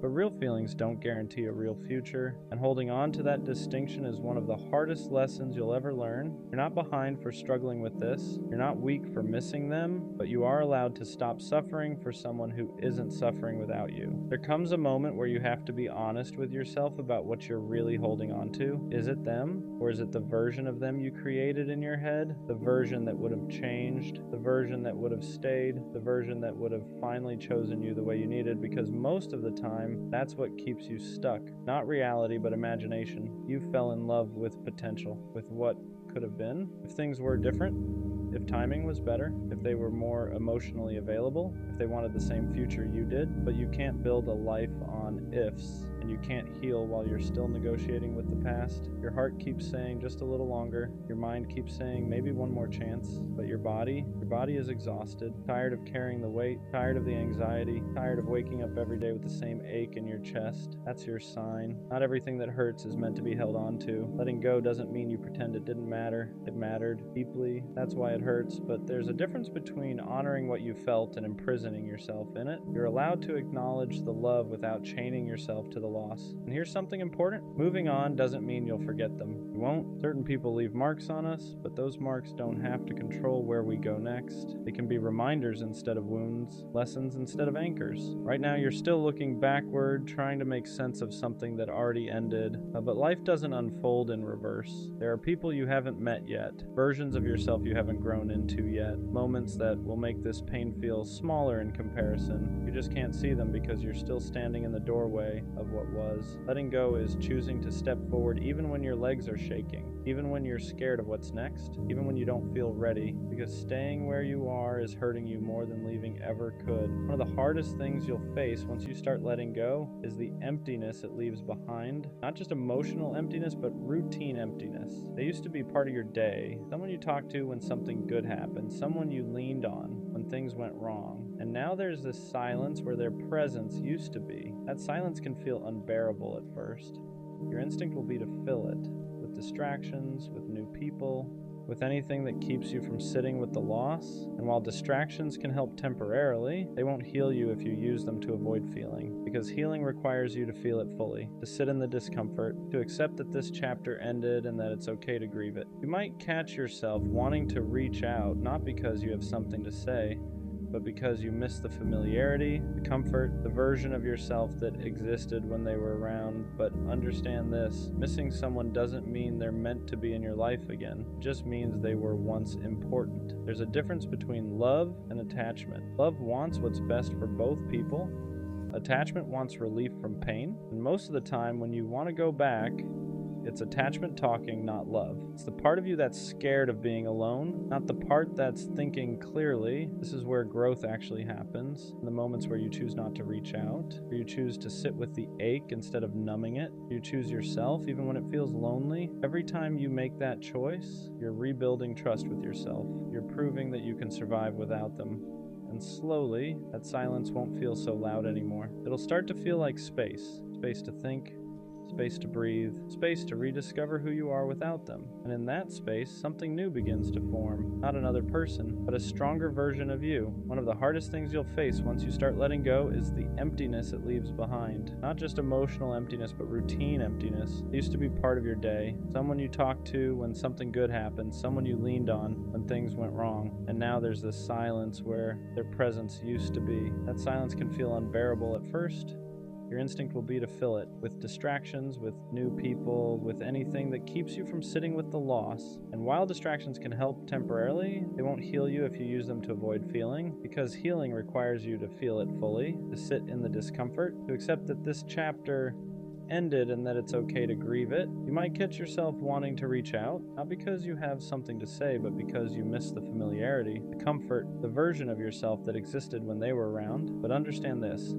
Missing someone doesn't mean they're meant to be in your life again. It just means they were once important. There's a difference between love and attachment. Love wants what's best for both people. Attachment wants relief from pain, and most of the time when you want to go back, it's attachment talking, not love. It's the part of you that's scared of being alone, not the part that's thinking clearly. This is where growth actually happens. In the moments where you choose not to reach out, where you choose to sit with the ache instead of numbing it, where you choose yourself even when it feels lonely, every time you make that choice, you're rebuilding trust with yourself. You're proving that you can survive without them. And slowly, that silence won't feel so loud anymore. It will start to feel like space. Space to think, space to breathe, space to rediscover who you are without them.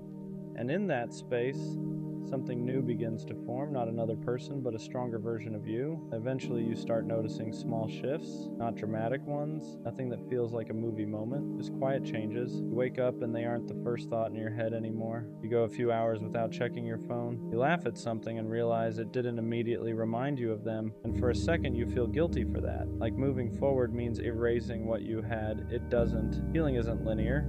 Some days you'll feel strong, other days a random memory will knock the wind out of you. It doesn't mean you're going backwards, it means you're human. You spend time building something emotionally, tearing it down takes time too. Be patient with yourself in that process. This is also when clarity starts setting in. You begin to see things more honestly, the red flags you ignored, the effort imbalance, the moments where you shrunk yourself just to keep them around.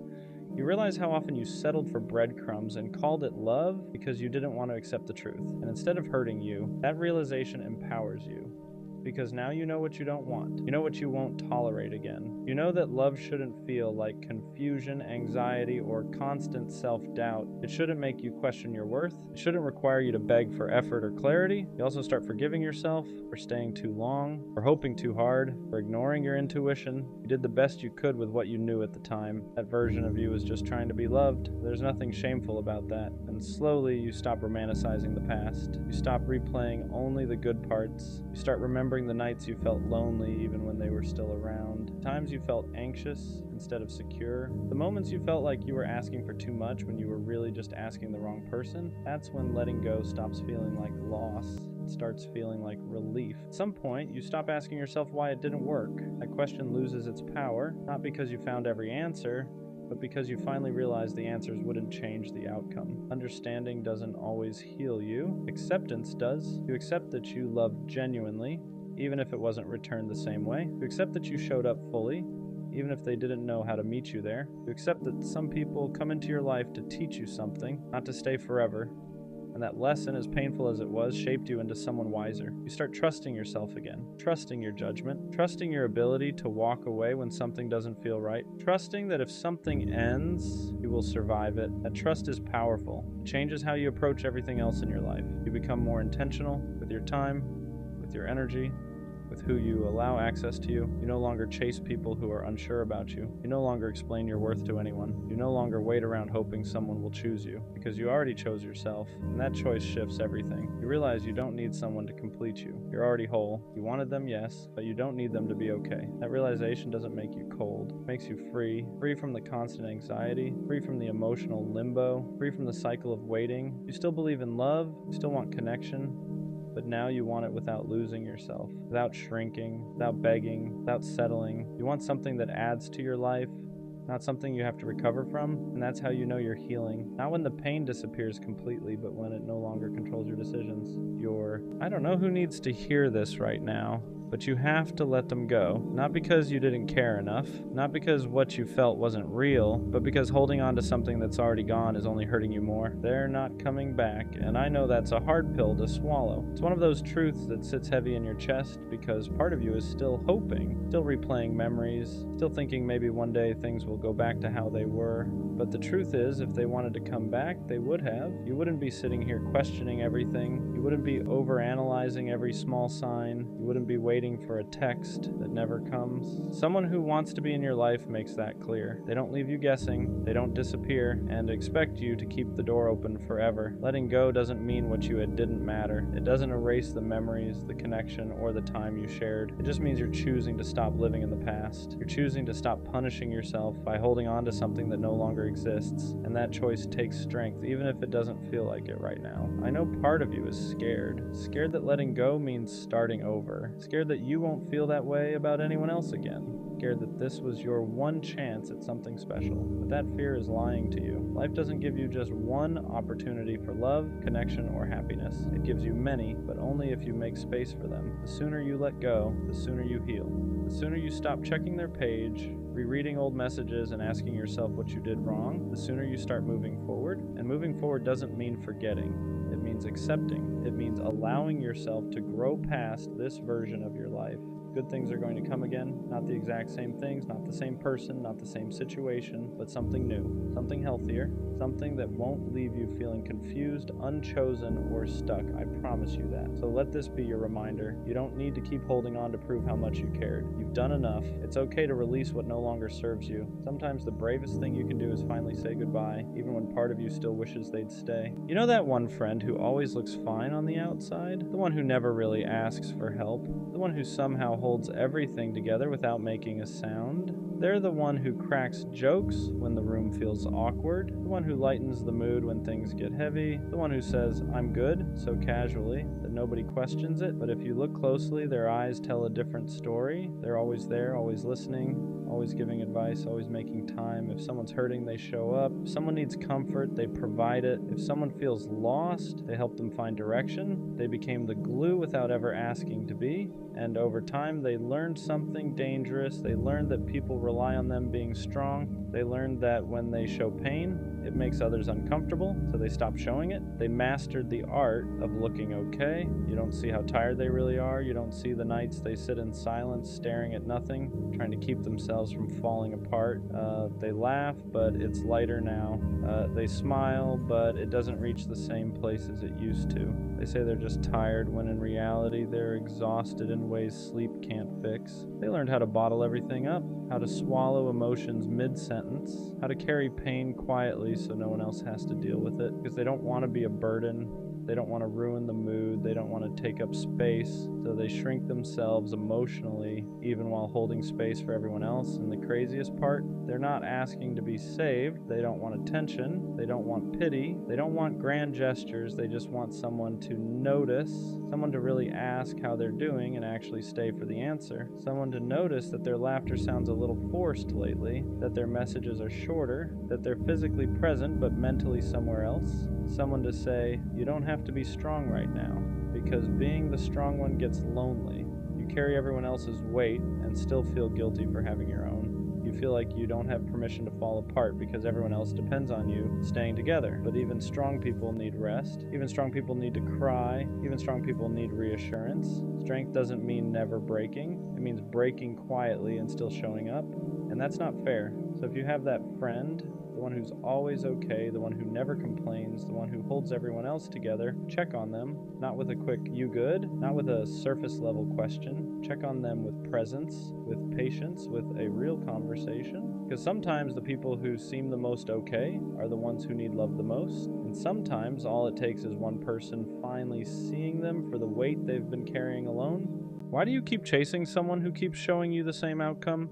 At some point, you have to pause and really ask yourself that question, not from a place of anger, not from a place of judgment, but from a place of honesty, because deep down you already know the answer. You're not chasing them because they want you. You're chasing them because you're hoping they eventually will, and that hope can be dangerous when it's built on nothing but mixed signals and empty gestures. If someone truly wanted you, you wouldn't feel confused all the time. You wouldn't be constantly questioning where you stand. You wouldn't be overanalyzing every delayed reply or short message, wondering what you did wrong. Interest doesn't hide. Effort doesn't disappear. People make time for what they care about. A lot of the time, the person you're chasing doesn't actually want a relationship with you. They want the attention. They want to feel desired. They like knowing someone is thinking about them, checking on them, choosing them. But that doesn't mean they're choosing you back. And that's a hard truth to accept, especially when you've already invested your emotions. The more you chase, the more power you give away. You start bending your boundaries. You start lowering your standards. You start accepting behavior you would never tolerate from someone you weren't emotionally attached to.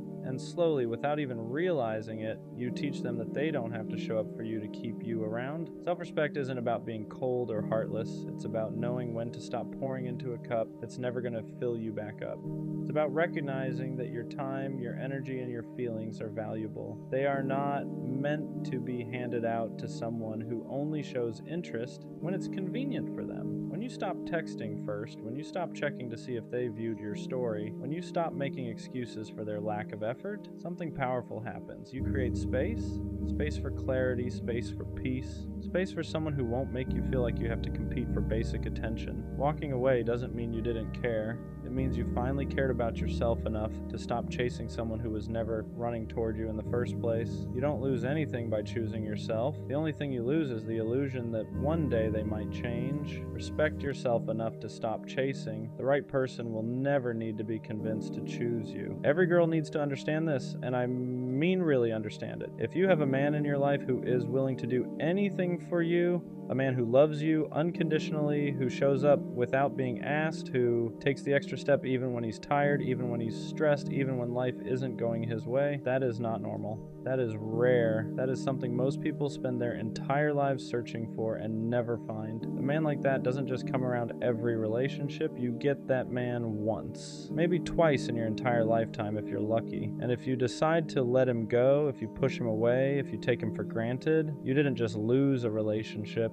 You fumbled something special in ways you won't fully understand until it's gone. We're living in a generation where a lot of guys are completely fed up with love. They've been lied to, cheated on, emotionally drained, and replaced like they were nothing. So now they move different. They become colder, they become nonchalant, they stop loving the way they used to because every time they did, it cost them something, not because they wanted to hurt anyone, but because that's what the world taught them to do, just to survive. So when you find a man who still loves deeply, who still cares, who still communicates instead of shutting down, who doesn't disappear when things get hard, who doesn't make you question where you stand, you need to understand how rare that really is. Some people don't know how to handle good because they've never been shown good before. Chaos feels normal to them. Peace feels boring. Stability feels unfamiliar. So when something healthy finally shows up, they self-sabotage it, they test it, they disrespect it, they assume it's replaceable. And don't get it twisted. Guys do this too. But if you have a good man, don't play with that blessing. Don't think you can treat him however you want and he'll always stay. Don't think his patience is unlimited. Don't think his heart won't eventually get tired. Pull the petty shit to the side. Learn how to grow. Learn how to communicate instead of argue. Pay attention to the small things he does because those small things are how he shows his love. Be in tune with his emotions the same way he's in tune with yours. If he listens to you, if he protects your heart, if he shows effort without excuses, if he chooses you every day even when it's not easy, don't lose him thinking you'll just find another one like him. Because men like that are rare as fuck. And once they're gone, they don't come back the same. So be good to bro because honestly, he deserves it. The worst combination you can be is a clingy person who also overthinks everything.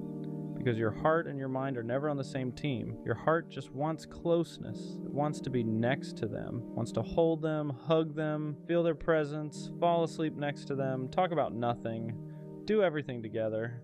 You don't want space, you want connection, but your mind Your mind never shuts up. Your mind is constantly running scenarios you never asked for. What if I'm doing too much? What if I'm annoying her? What if she needs space and I'm suffocating her? What if she hasn't texted back because she's tired of me? So you're stuck in this loop where you want to be close, but you're scared that wanting closeness is the very thing that might push her away. You want to text her, but you stare at the screen for 10 minutes before sending it. You want to call her, but you stop yourself because you don't want to seem needy. You want to ask her to hang out, but you tell yourself, nah, I already saw her yesterday. Don't do too much. And that's the part nobody talks about. Being clingy doesn't mean you're insecure. It doesn't mean you're weak. It usually just means you love deeply. But when you overthink on top of that, love starts to feel like walking on eggshells. Every little thing becomes something you analyze. Her tone, her response time, the way she said goodnight, the way she didn't say it the same way she did before. And your mind takes that tiny detail and turns it into a full-blown story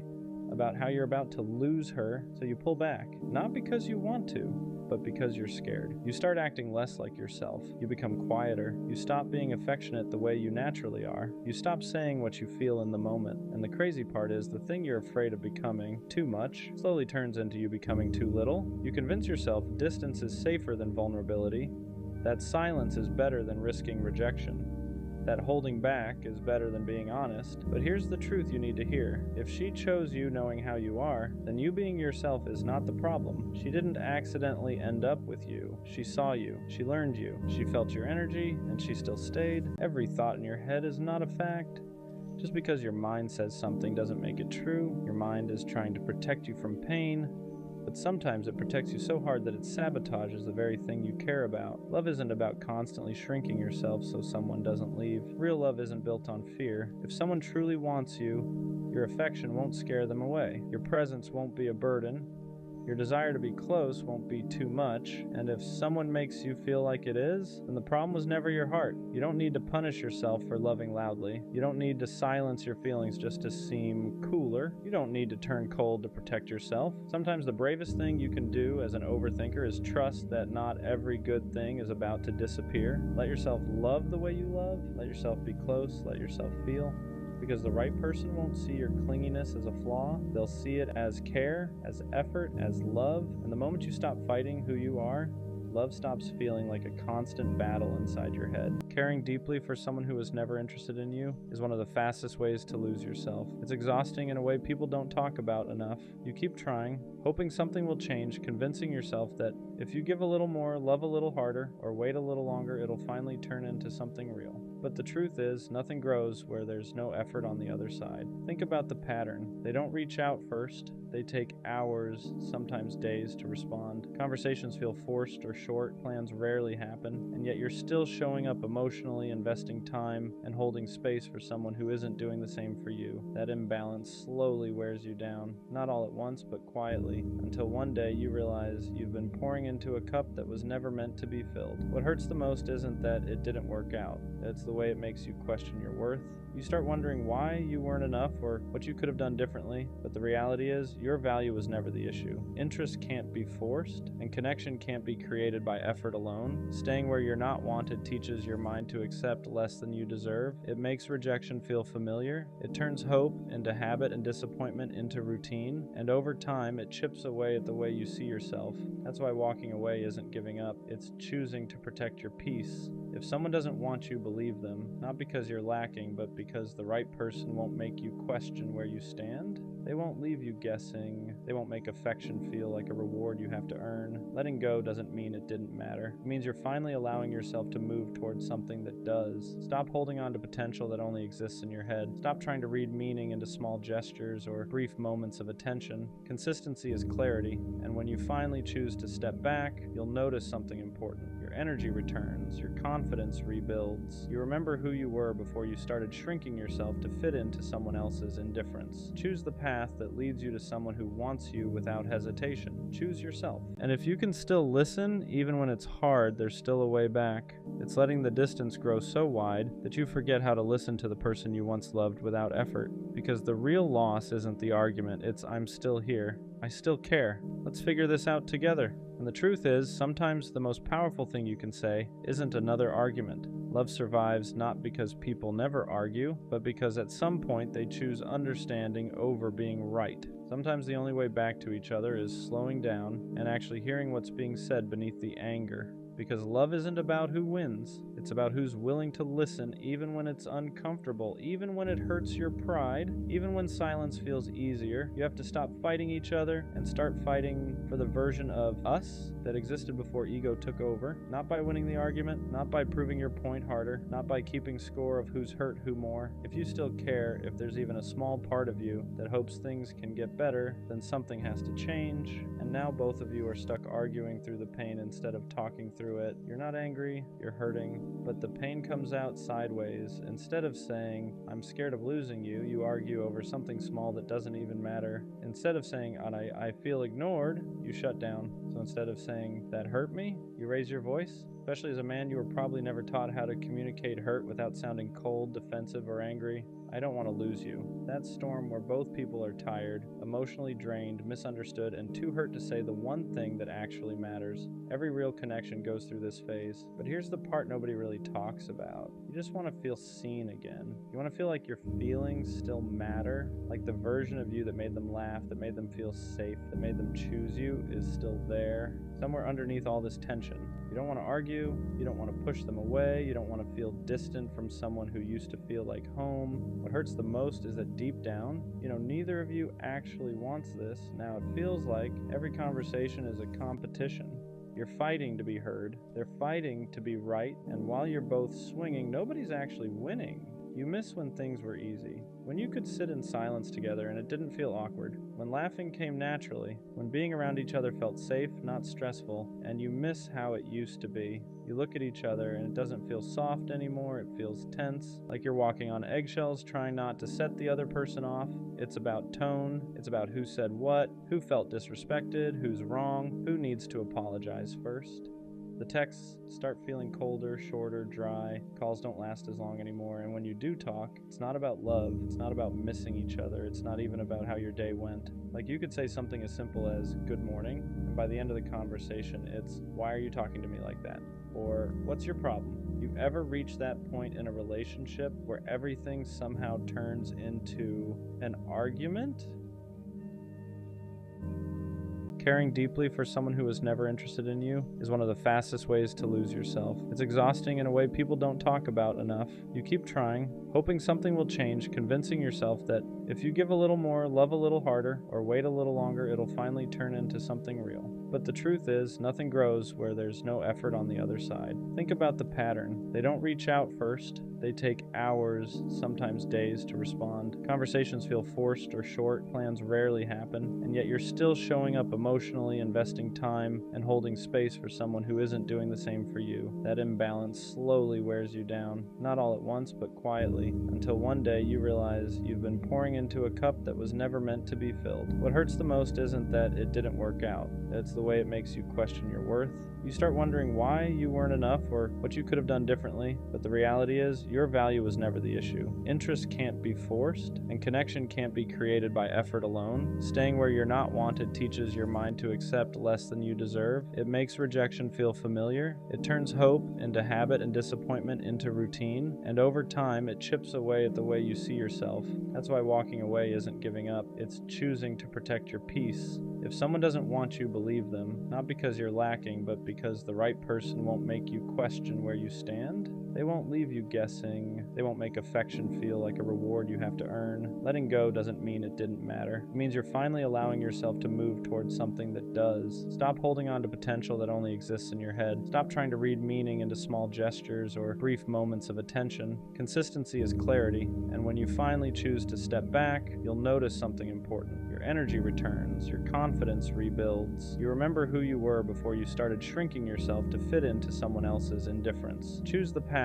that leads you to someone who wants you without hesitation. Choose yourself. You never really liked me, did you? Not in the way I liked you. You liked the idea of me, the convenience, the way I showed up when you were bored, lonely, or needed someone to fill the silence. You liked having someone who replied fast, someone who cared deeply, someone who never made you question where they stood. You liked the attention, the validation, the comfort of knowing someone was always there for you, even when you weren't giving much back. But me, the real me, with emotions, with needs, with expectations. That version of me was never what you signed up for, because the moment I asked for effort, the moment I wanted consistency, the moment I needed reassurance instead of confusion, everything changed. That's when you started pulling away. Replies got shorter, energy shifted, affection turned into distance, and that's when it finally hit me. You were never in this for me. You were in it for what I could give you, the way I made you feel important, the way I listened without interrupting, the way I stayed even when I was hurting, the way I gave love freely without demanding it in return. I was safe for you, comfortable, predictable, but you never planned on meeting me halfway. And what hurts the most is realizing that the person who gives the most usually ends up being the one forgotten the fastest. I replay everything now, every conversation, every moment I ignored my gut. I see how I confused mixed signals for love, how I mistook attention for intention, how I kept telling myself, maybe they're just scared, maybe they need time, maybe one day they'll choose me the way I chose them, but wanting someone to choose you shouldn't feel like begging. And love shouldn't feel like you're constantly proving your worth. I stayed longer than I should have because I believed in potential, because I saw what it could be, because I loved the version of you that only existed when it was convenient for you. And that's the hardest truth to accept, that the connection felt real to me but optional to you. So now I'm done asking questions I already know the answers to. I'm done waiting for explanations that will never come, because silence is an answer, distance is an answer, effort or the lack of it is an answer. You never really liked me, not enough to stay, not enough to try, not enough to choose me when it mattered, and for the first time, I'm not angry about it. I'm just learning how to let go of someone who only loved me when it was easy. I'm choosing myself now, even if it hurts, even if it takes time, because I deserve more than being someone's option when I gave them my everything. And if you can still listen, even when it's hard, there's still a way back. It's letting the distance grow so wide that you forget how to listen to the person you once loved without effort. Because the real loss isn't the argument, it's I'm still here. I still care. Let's figure this out together. And the truth is, sometimes the most powerful thing you can say isn't another argument. Love survives not because people never argue, but because at some point they choose understanding over being right. Sometimes the only way back to each other is slowing down and actually hearing what's being said beneath the anger. Because love isn't about who wins, it's about who's willing to listen even when it's uncomfortable, even when it hurts your pride, even when silence feels easier. You have to stop fighting each other and start fighting for the version of us that existed before ego took over, not by winning the argument, not by proving your point harder, not by keeping score of who's hurt who more. If you still care, if there's even a small part of you that hopes things can get better, then something has to change, and now both of you are stuck arguing through the pain instead of talking through it. You're not angry, you're hurting, but the pain comes out sideways. Instead of saying, I'm scared of losing you, you argue over something small that doesn't even matter. Instead of saying, I feel ignored, you shut down. So instead of saying, that hurt me, you raise your voice. Especially as a man, you were probably never taught how to communicate hurt without sounding cold, defensive, or angry. I don't want to lose you. That storm where both people are tired, emotionally drained, misunderstood, and too hurt to say the one thing that actually matters. Every real connection goes through this phase, but here's the part nobody really talks about. You just want to feel seen again. You want to feel like your feelings still matter, like the version of you that made them laugh, that made them feel safe, that made them choose you is still there, somewhere underneath all this tension. You don't want to argue, you don't want to push them away, you don't want to feel distant from someone who used to feel like home. What hurts the most is that deep down, neither of you actually wants this. Now it feels like every conversation is a competition. You're fighting to be heard, they're fighting to be right, and while you're both swinging, nobody's actually winning. You miss when things were easy, when you could sit in silence together and it didn't feel awkward, when laughing came naturally, when being around each other felt safe, not stressful, and you miss how it used to be. You look at each other and it doesn't feel soft anymore, it feels tense, like you're walking on eggshells trying not to set the other person off. It's about tone, it's about who said what, who felt disrespected, who's wrong, who needs to apologize first. The texts start feeling colder, shorter, dry. Calls don't last as long anymore, and when you do talk, it's not about love, it's not about missing each other, it's not even about how your day went. Like you could say something as simple as, good morning, and by the end of the conversation, it's, why are you talking to me like that? Or, what's your problem? You ever reach that point in a relationship where everything somehow turns into an argument? The cruelest lie people tell is that time heals everything. It sounds comforting, it sounds hopeful, but it's not true. Time doesn't erase certain people, it doesn't make them disappear, it just teaches you how to live around the space they left behind. There's always that one person you never fully get over. You don't think about them every day, you're not stuck in the past, you keep moving, you keep living, you date again, you laugh again, you meet new people who make you feel seen in different ways, and for a while you convince yourself you're okay. You tell yourself you've moved on, but then something small happens. A song plays, not even a sad one, just one you used to listen to together. Or you see someone with the same smile, the same walk, the same way of looking at the world. Or you pass a street where you once held hands, once talked about the future, once felt safe, and suddenly it's like no time passed at all. You're right back there, back in the memory, back in the feeling, back in the loss. That's when you realize something important. Healing isn't forgetting. Healing is carrying. Some people leave fingerprints on your soul so deep they never fade, no matter how far you go. No matter how much distance you put between you and them, no matter how many new chapters you start, they stay, not as a constant ache, but as a quiet presence. They shape the way you love now, the way you hesitate, the way you second guess opening up. They teach you caution. They teach you restraint. They teach you how badly things can hurt when you give your heart without a safety net. And sometimes you hate that. You wish you could love the same way again, fearless, unprotected, all in. But maybe that's not something to be ashamed of. Maybe it's proof that you were capable of loving deeply, with your whole chest, without holding back, without needing guarantees. That kind of love changes you, and not everyone gets to experience it. So maybe the point was never to erase them. Maybe the point was never to forget. Maybe the point is to learn how to carry them quietly. Not as a ghost that haunts you, not as a wound that bleeds every time you remember, but as evidence that you lived, that you loved, that you felt something real enough to leave a permanent mark. Some people aren't meant to stay forever, but they stay with you in the way you love, in the way you remember, in the way your heart learned what was possible. And that doesn't mean you're broken, it means you were human. You know what hurts? Loving someone you know you can't have, and trying to act like it doesn't destroy you a little more every day. It's a strange kind of heartbreak, because they never rejected you, they never pushed you away, they never promised you anything, but your heart attached itself anyway, quietly, slowly, until suddenly everything started to revolve around them. It's like holding your breath underwater. At first it looks peaceful, but the longer you stay, the more it starts to ache in places you can't even describe. You know you should come up for air, you know staying hurts, but for some reason you'd rather drown than let go, and you start pretending you're okay with being just friends. Pretending the little moments don't matter as much as they do. Pretending your heart doesn't drop when they talk about someone else, or when they text you back just a little too casually. The kind of pain that doesn't scream, it just sits in your chest, heavy and quiet, because you can't be mad at them. They didn't choose you, but they never asked you to choose them either, and somehow that hurts even more. You start questioning yourself. Why wasn't I enough? What do they want that I don't have? What am I missing? And the truth is, nothing. There's nothing wrong with you. They just weren't the person meant to see you the way you deserved. But still, you stay. You care. You hold on to every small moment like it means something. You choose them even when you know you shouldn't, because letting go feels impossible, and loving them, even silently, still feels better than pretending you don't feel anything at all. And maybe one day it won't hurt like this. Maybe one day you'll look back and realize you were never asking for too much. You were just asking the wrong person, but for now, yeah, loving someone you can't have is its own kind of heartbreak, and it changes you in ways you don't fully understand until it's finally over. If you ever find yourself feeling insecure about the way you look or the way you exist in this world, I want you to pause for a second and really think about this. You are the result of thousands of generations of people who chose love. People who met, connected, cared for each other, and decided to keep going. Every single one of them led to you being here right now. And that alone is something incredibly powerful. I know this idea gets mentioned a lot, but that doesn't make it any less meaningful. Sometimes the most repeated truths are the ones we forget the fastest. You didn't just appear randomly. Your existence is layered with history, emotion, resilience, and connection. Every feature you have, every trait you carry, every part of you is proof that love existed long before you did.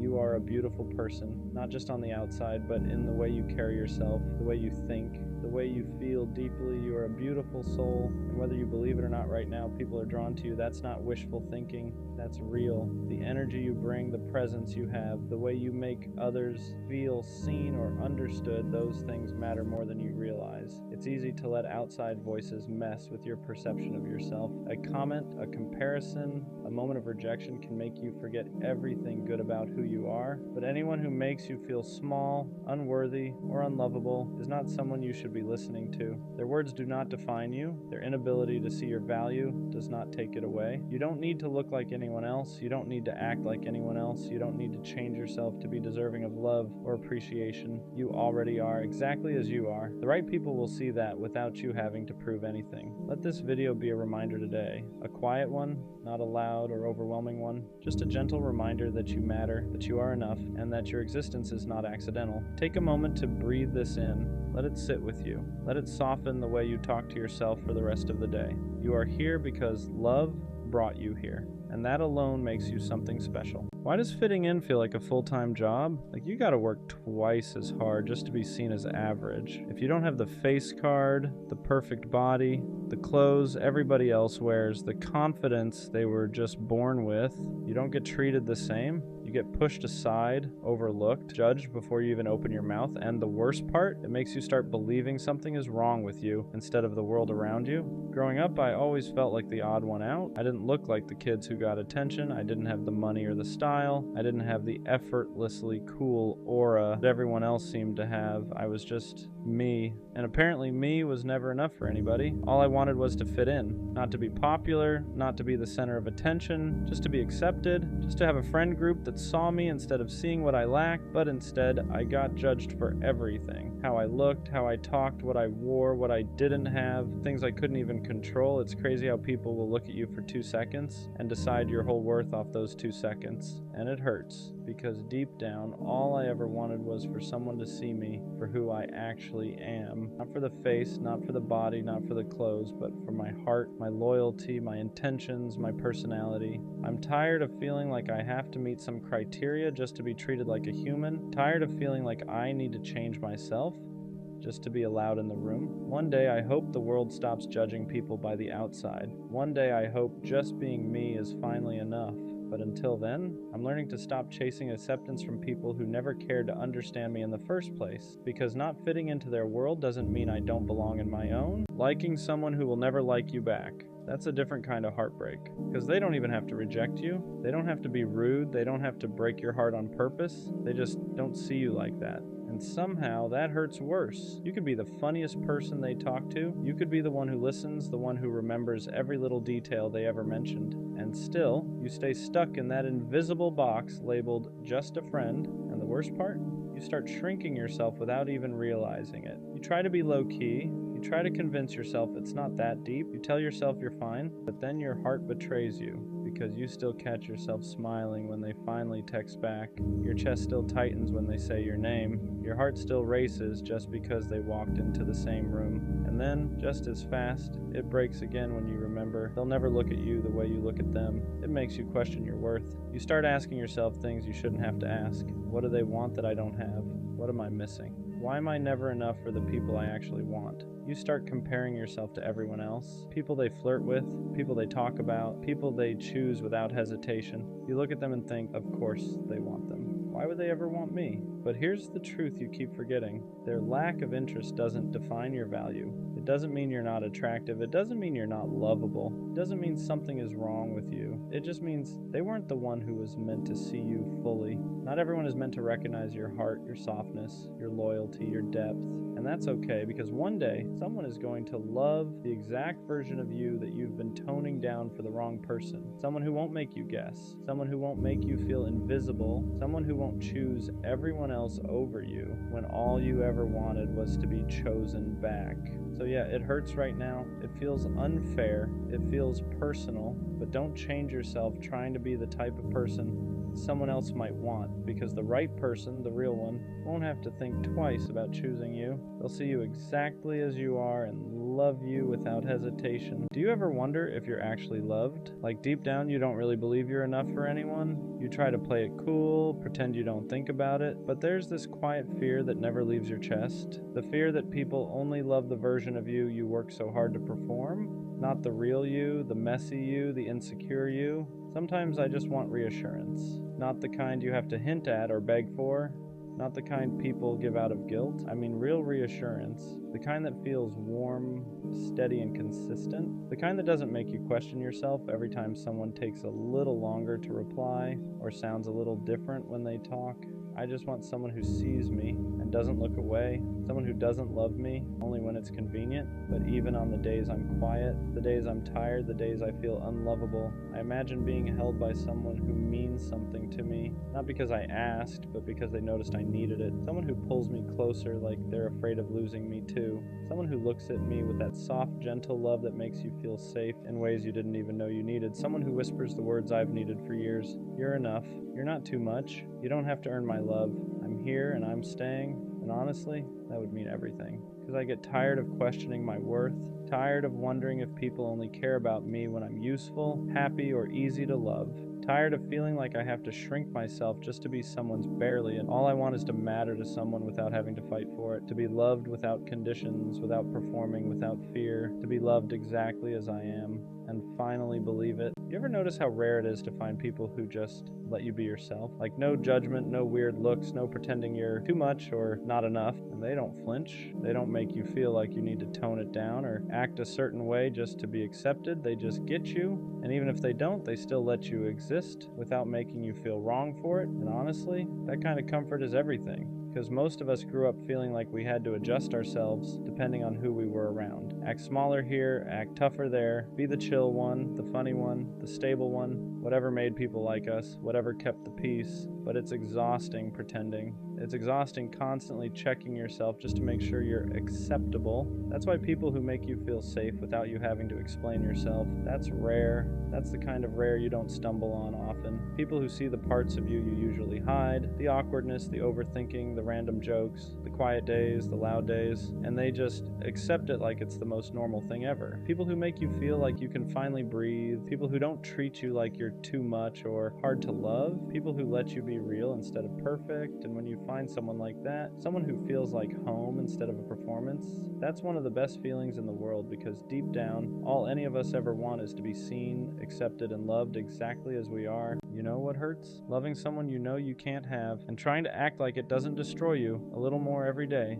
It's a strange kind of heartbreak, because they never rejected you, they never pushed you away, they never promised you anything, but your heart attached itself anyway, quietly, slowly, until suddenly everything started to revolve around them. It's like holding your breath underwater. At first it looks peaceful, but the longer you stay, the more it starts to ache in places you can't even describe. You know you should come up for air, you know staying hurts, but for some reason you'd rather drown than let go, and you start pretending you're okay with being just friends. Pretending the little moments don't matter as much as they do. Pretending your heart doesn't drop when they talk about someone else, or when they text you back just a little too casually. The kind of pain that doesn't scream, it just sits in your chest, heavy and quiet, because you can't be mad at them. They didn't choose you, but they never asked you to choose them either, and somehow that hurts even more. You start questioning yourself. Why wasn't I enough? What do they want that I don't have? What am I missing? And the truth is, nothing. There's nothing wrong with you. They just weren't the person meant to see you the way you deserved. But still, you stay. You care. You hold on to every small moment like it means something. You choose them even when you know you shouldn't, because letting go feels impossible, and loving them, even silently, still feels better than pretending you don't feel anything at all. And maybe one day it won't hurt like this. Maybe one day you'll look back and realize you were never asking for too much. You were just asking the wrong person. But for now, yeah, loving someone you can't have is its own kind of heartbreak, and it changes you in ways you don't fully understand until it's finally over. They leave you on delivered all day, and then randomly hit you with a "what you doing" and "what you doing" at night. Or suddenly they respond fast, only when it's late, only when they're bored, only when there's nothing else going on in their life. Understand this, and people like that are not busy, they're not overwhelmed, they're not confused, they're choosing when you're allowed to exist to them. They talk to you when it's convenient, they reply when it benefits them, they never fight to talk to you, they never make time for you, they never communicate, they never say, "Hey, I'm busy today, but I'll text you later." And that tells you everything, because if you mattered to them, really mattered, nothing would stop them from reaching out. Not work, not not stress, not distractions, not distance. And that's the truth you keep trying to avoid. They answer fast at night because they're bored. They disappear during the day because you're not a priority. They go 10, 12, 14 hours without saying a word and somehow still expect access to you when it's convenient for them. And what hurts the most is how much you excuse it. You tell yourself they're busy. You tell yourself they'll change. You tell yourself maybe tomorrow will be different. But understand this, people show you exactly who they are through their patterns. If someone leaves you undelivered every single day for weeks, for months, that is not accidental. That's intentional. At some point, you have to stop falling in love with the version of them in your head and start paying attention to the version they show you. Because if they wanted to talk to you, they would. If they cared, they'd make it obvious. If you mattered, you wouldn't be confused. So stop waiting for effort from someone who's comfortable giving you none. Believe people the first time they show you who they are, because if they wanted to, they would. You're gorgeous, but that's honestly the least interesting thing about you. Yeah, you're beautiful. Anyone with eyes can see that. You walk into a room and people notice without even trying. It's like your presence adjusts the whole atmosphere, like the energy shifts just because you showed up. But the thing is, beauty is the easiest thing to see. It takes zero effort to point out someone's face. What I see in you, that takes attention. That takes knowing you, and that's the part that makes you unforgettable. I notice the way your eyes change when you talk about something you really care about. Not just the sparkle, but the focus, the passion, the way your whole voice lifts. It's like watching a flame catch even when you're trying to hide it. Maybe you don't realize it, but that passion, that's one of the most beautiful things about you. I notice your laugh, not the polite one you use when you're trying to be quiet, but the real one. The one that takes over your whole body. The one you try to cover because you're scared it's too loud, too much. But that laugh, it's the kind that makes people laugh just hearing it. It fills the room in a way nothing else does. And then there are the moments nobody else sees. The way you fall silent when you're hurting, the way you try to hold yourself together because you don't want to bother anyone with your problems. You carry your pain like it's something you owe the world an apology for. Like you have to be strong all the time, and somehow, even in your quietest moments, you still show up for people with your full heart. That strength, it's rare. The kind of beauty you can't put makeup on, can't fake, can't recreate. But the way you care, that leaves marks on the people lucky enough to know you. Your beauty might turn heads, but your soul, the way you love, the way you give, the way you dream, that's what makes people stay. That's what makes you unforgettable. People think they know you because they see your face, but if they paid attention, really paid attention, they'd realize your looks are just the cover, not the story.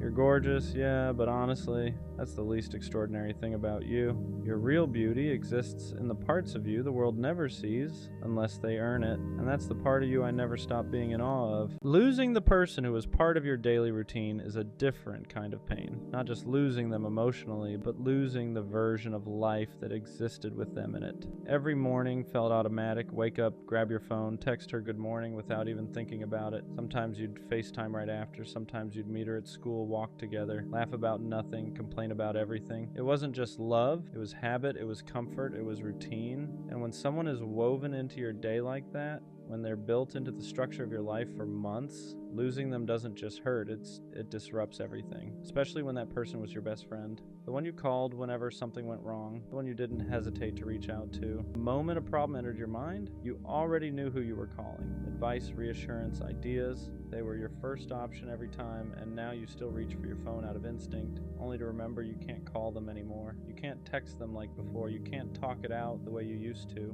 That connection is gone, and the silence feels heavier than any argument ever did. Or maybe it was your girlfriend. The person you did everything with. The movies, the random food runs, the plans you assumed would always include her. A new movie comes out, and for a split second your brain says, let's go see it together. Then reality hits. You broke up, you're blocked, she's no longer accessible, not online, not in real life, not in the way she used to be. And what nobody really talks about is how your body remembers them too. Your body got used to that text tone. Every notification used to feel like it might be her. Your heart would jump without you even realizing why. Now your phone buzzes, and it's just a bill reminder or some random notification that doesn't mean anything. And you sit there staring at your screen, realizing how much changed when she was in your life, and how empty the routine feels without her. Your days don't flow the same anymore. The structure is gone. The familiarity is gone. The person who anchored so many moments is no longer there to hold them together. And maybe the hardest part of all is accepting that you have to learn how to live life alone again.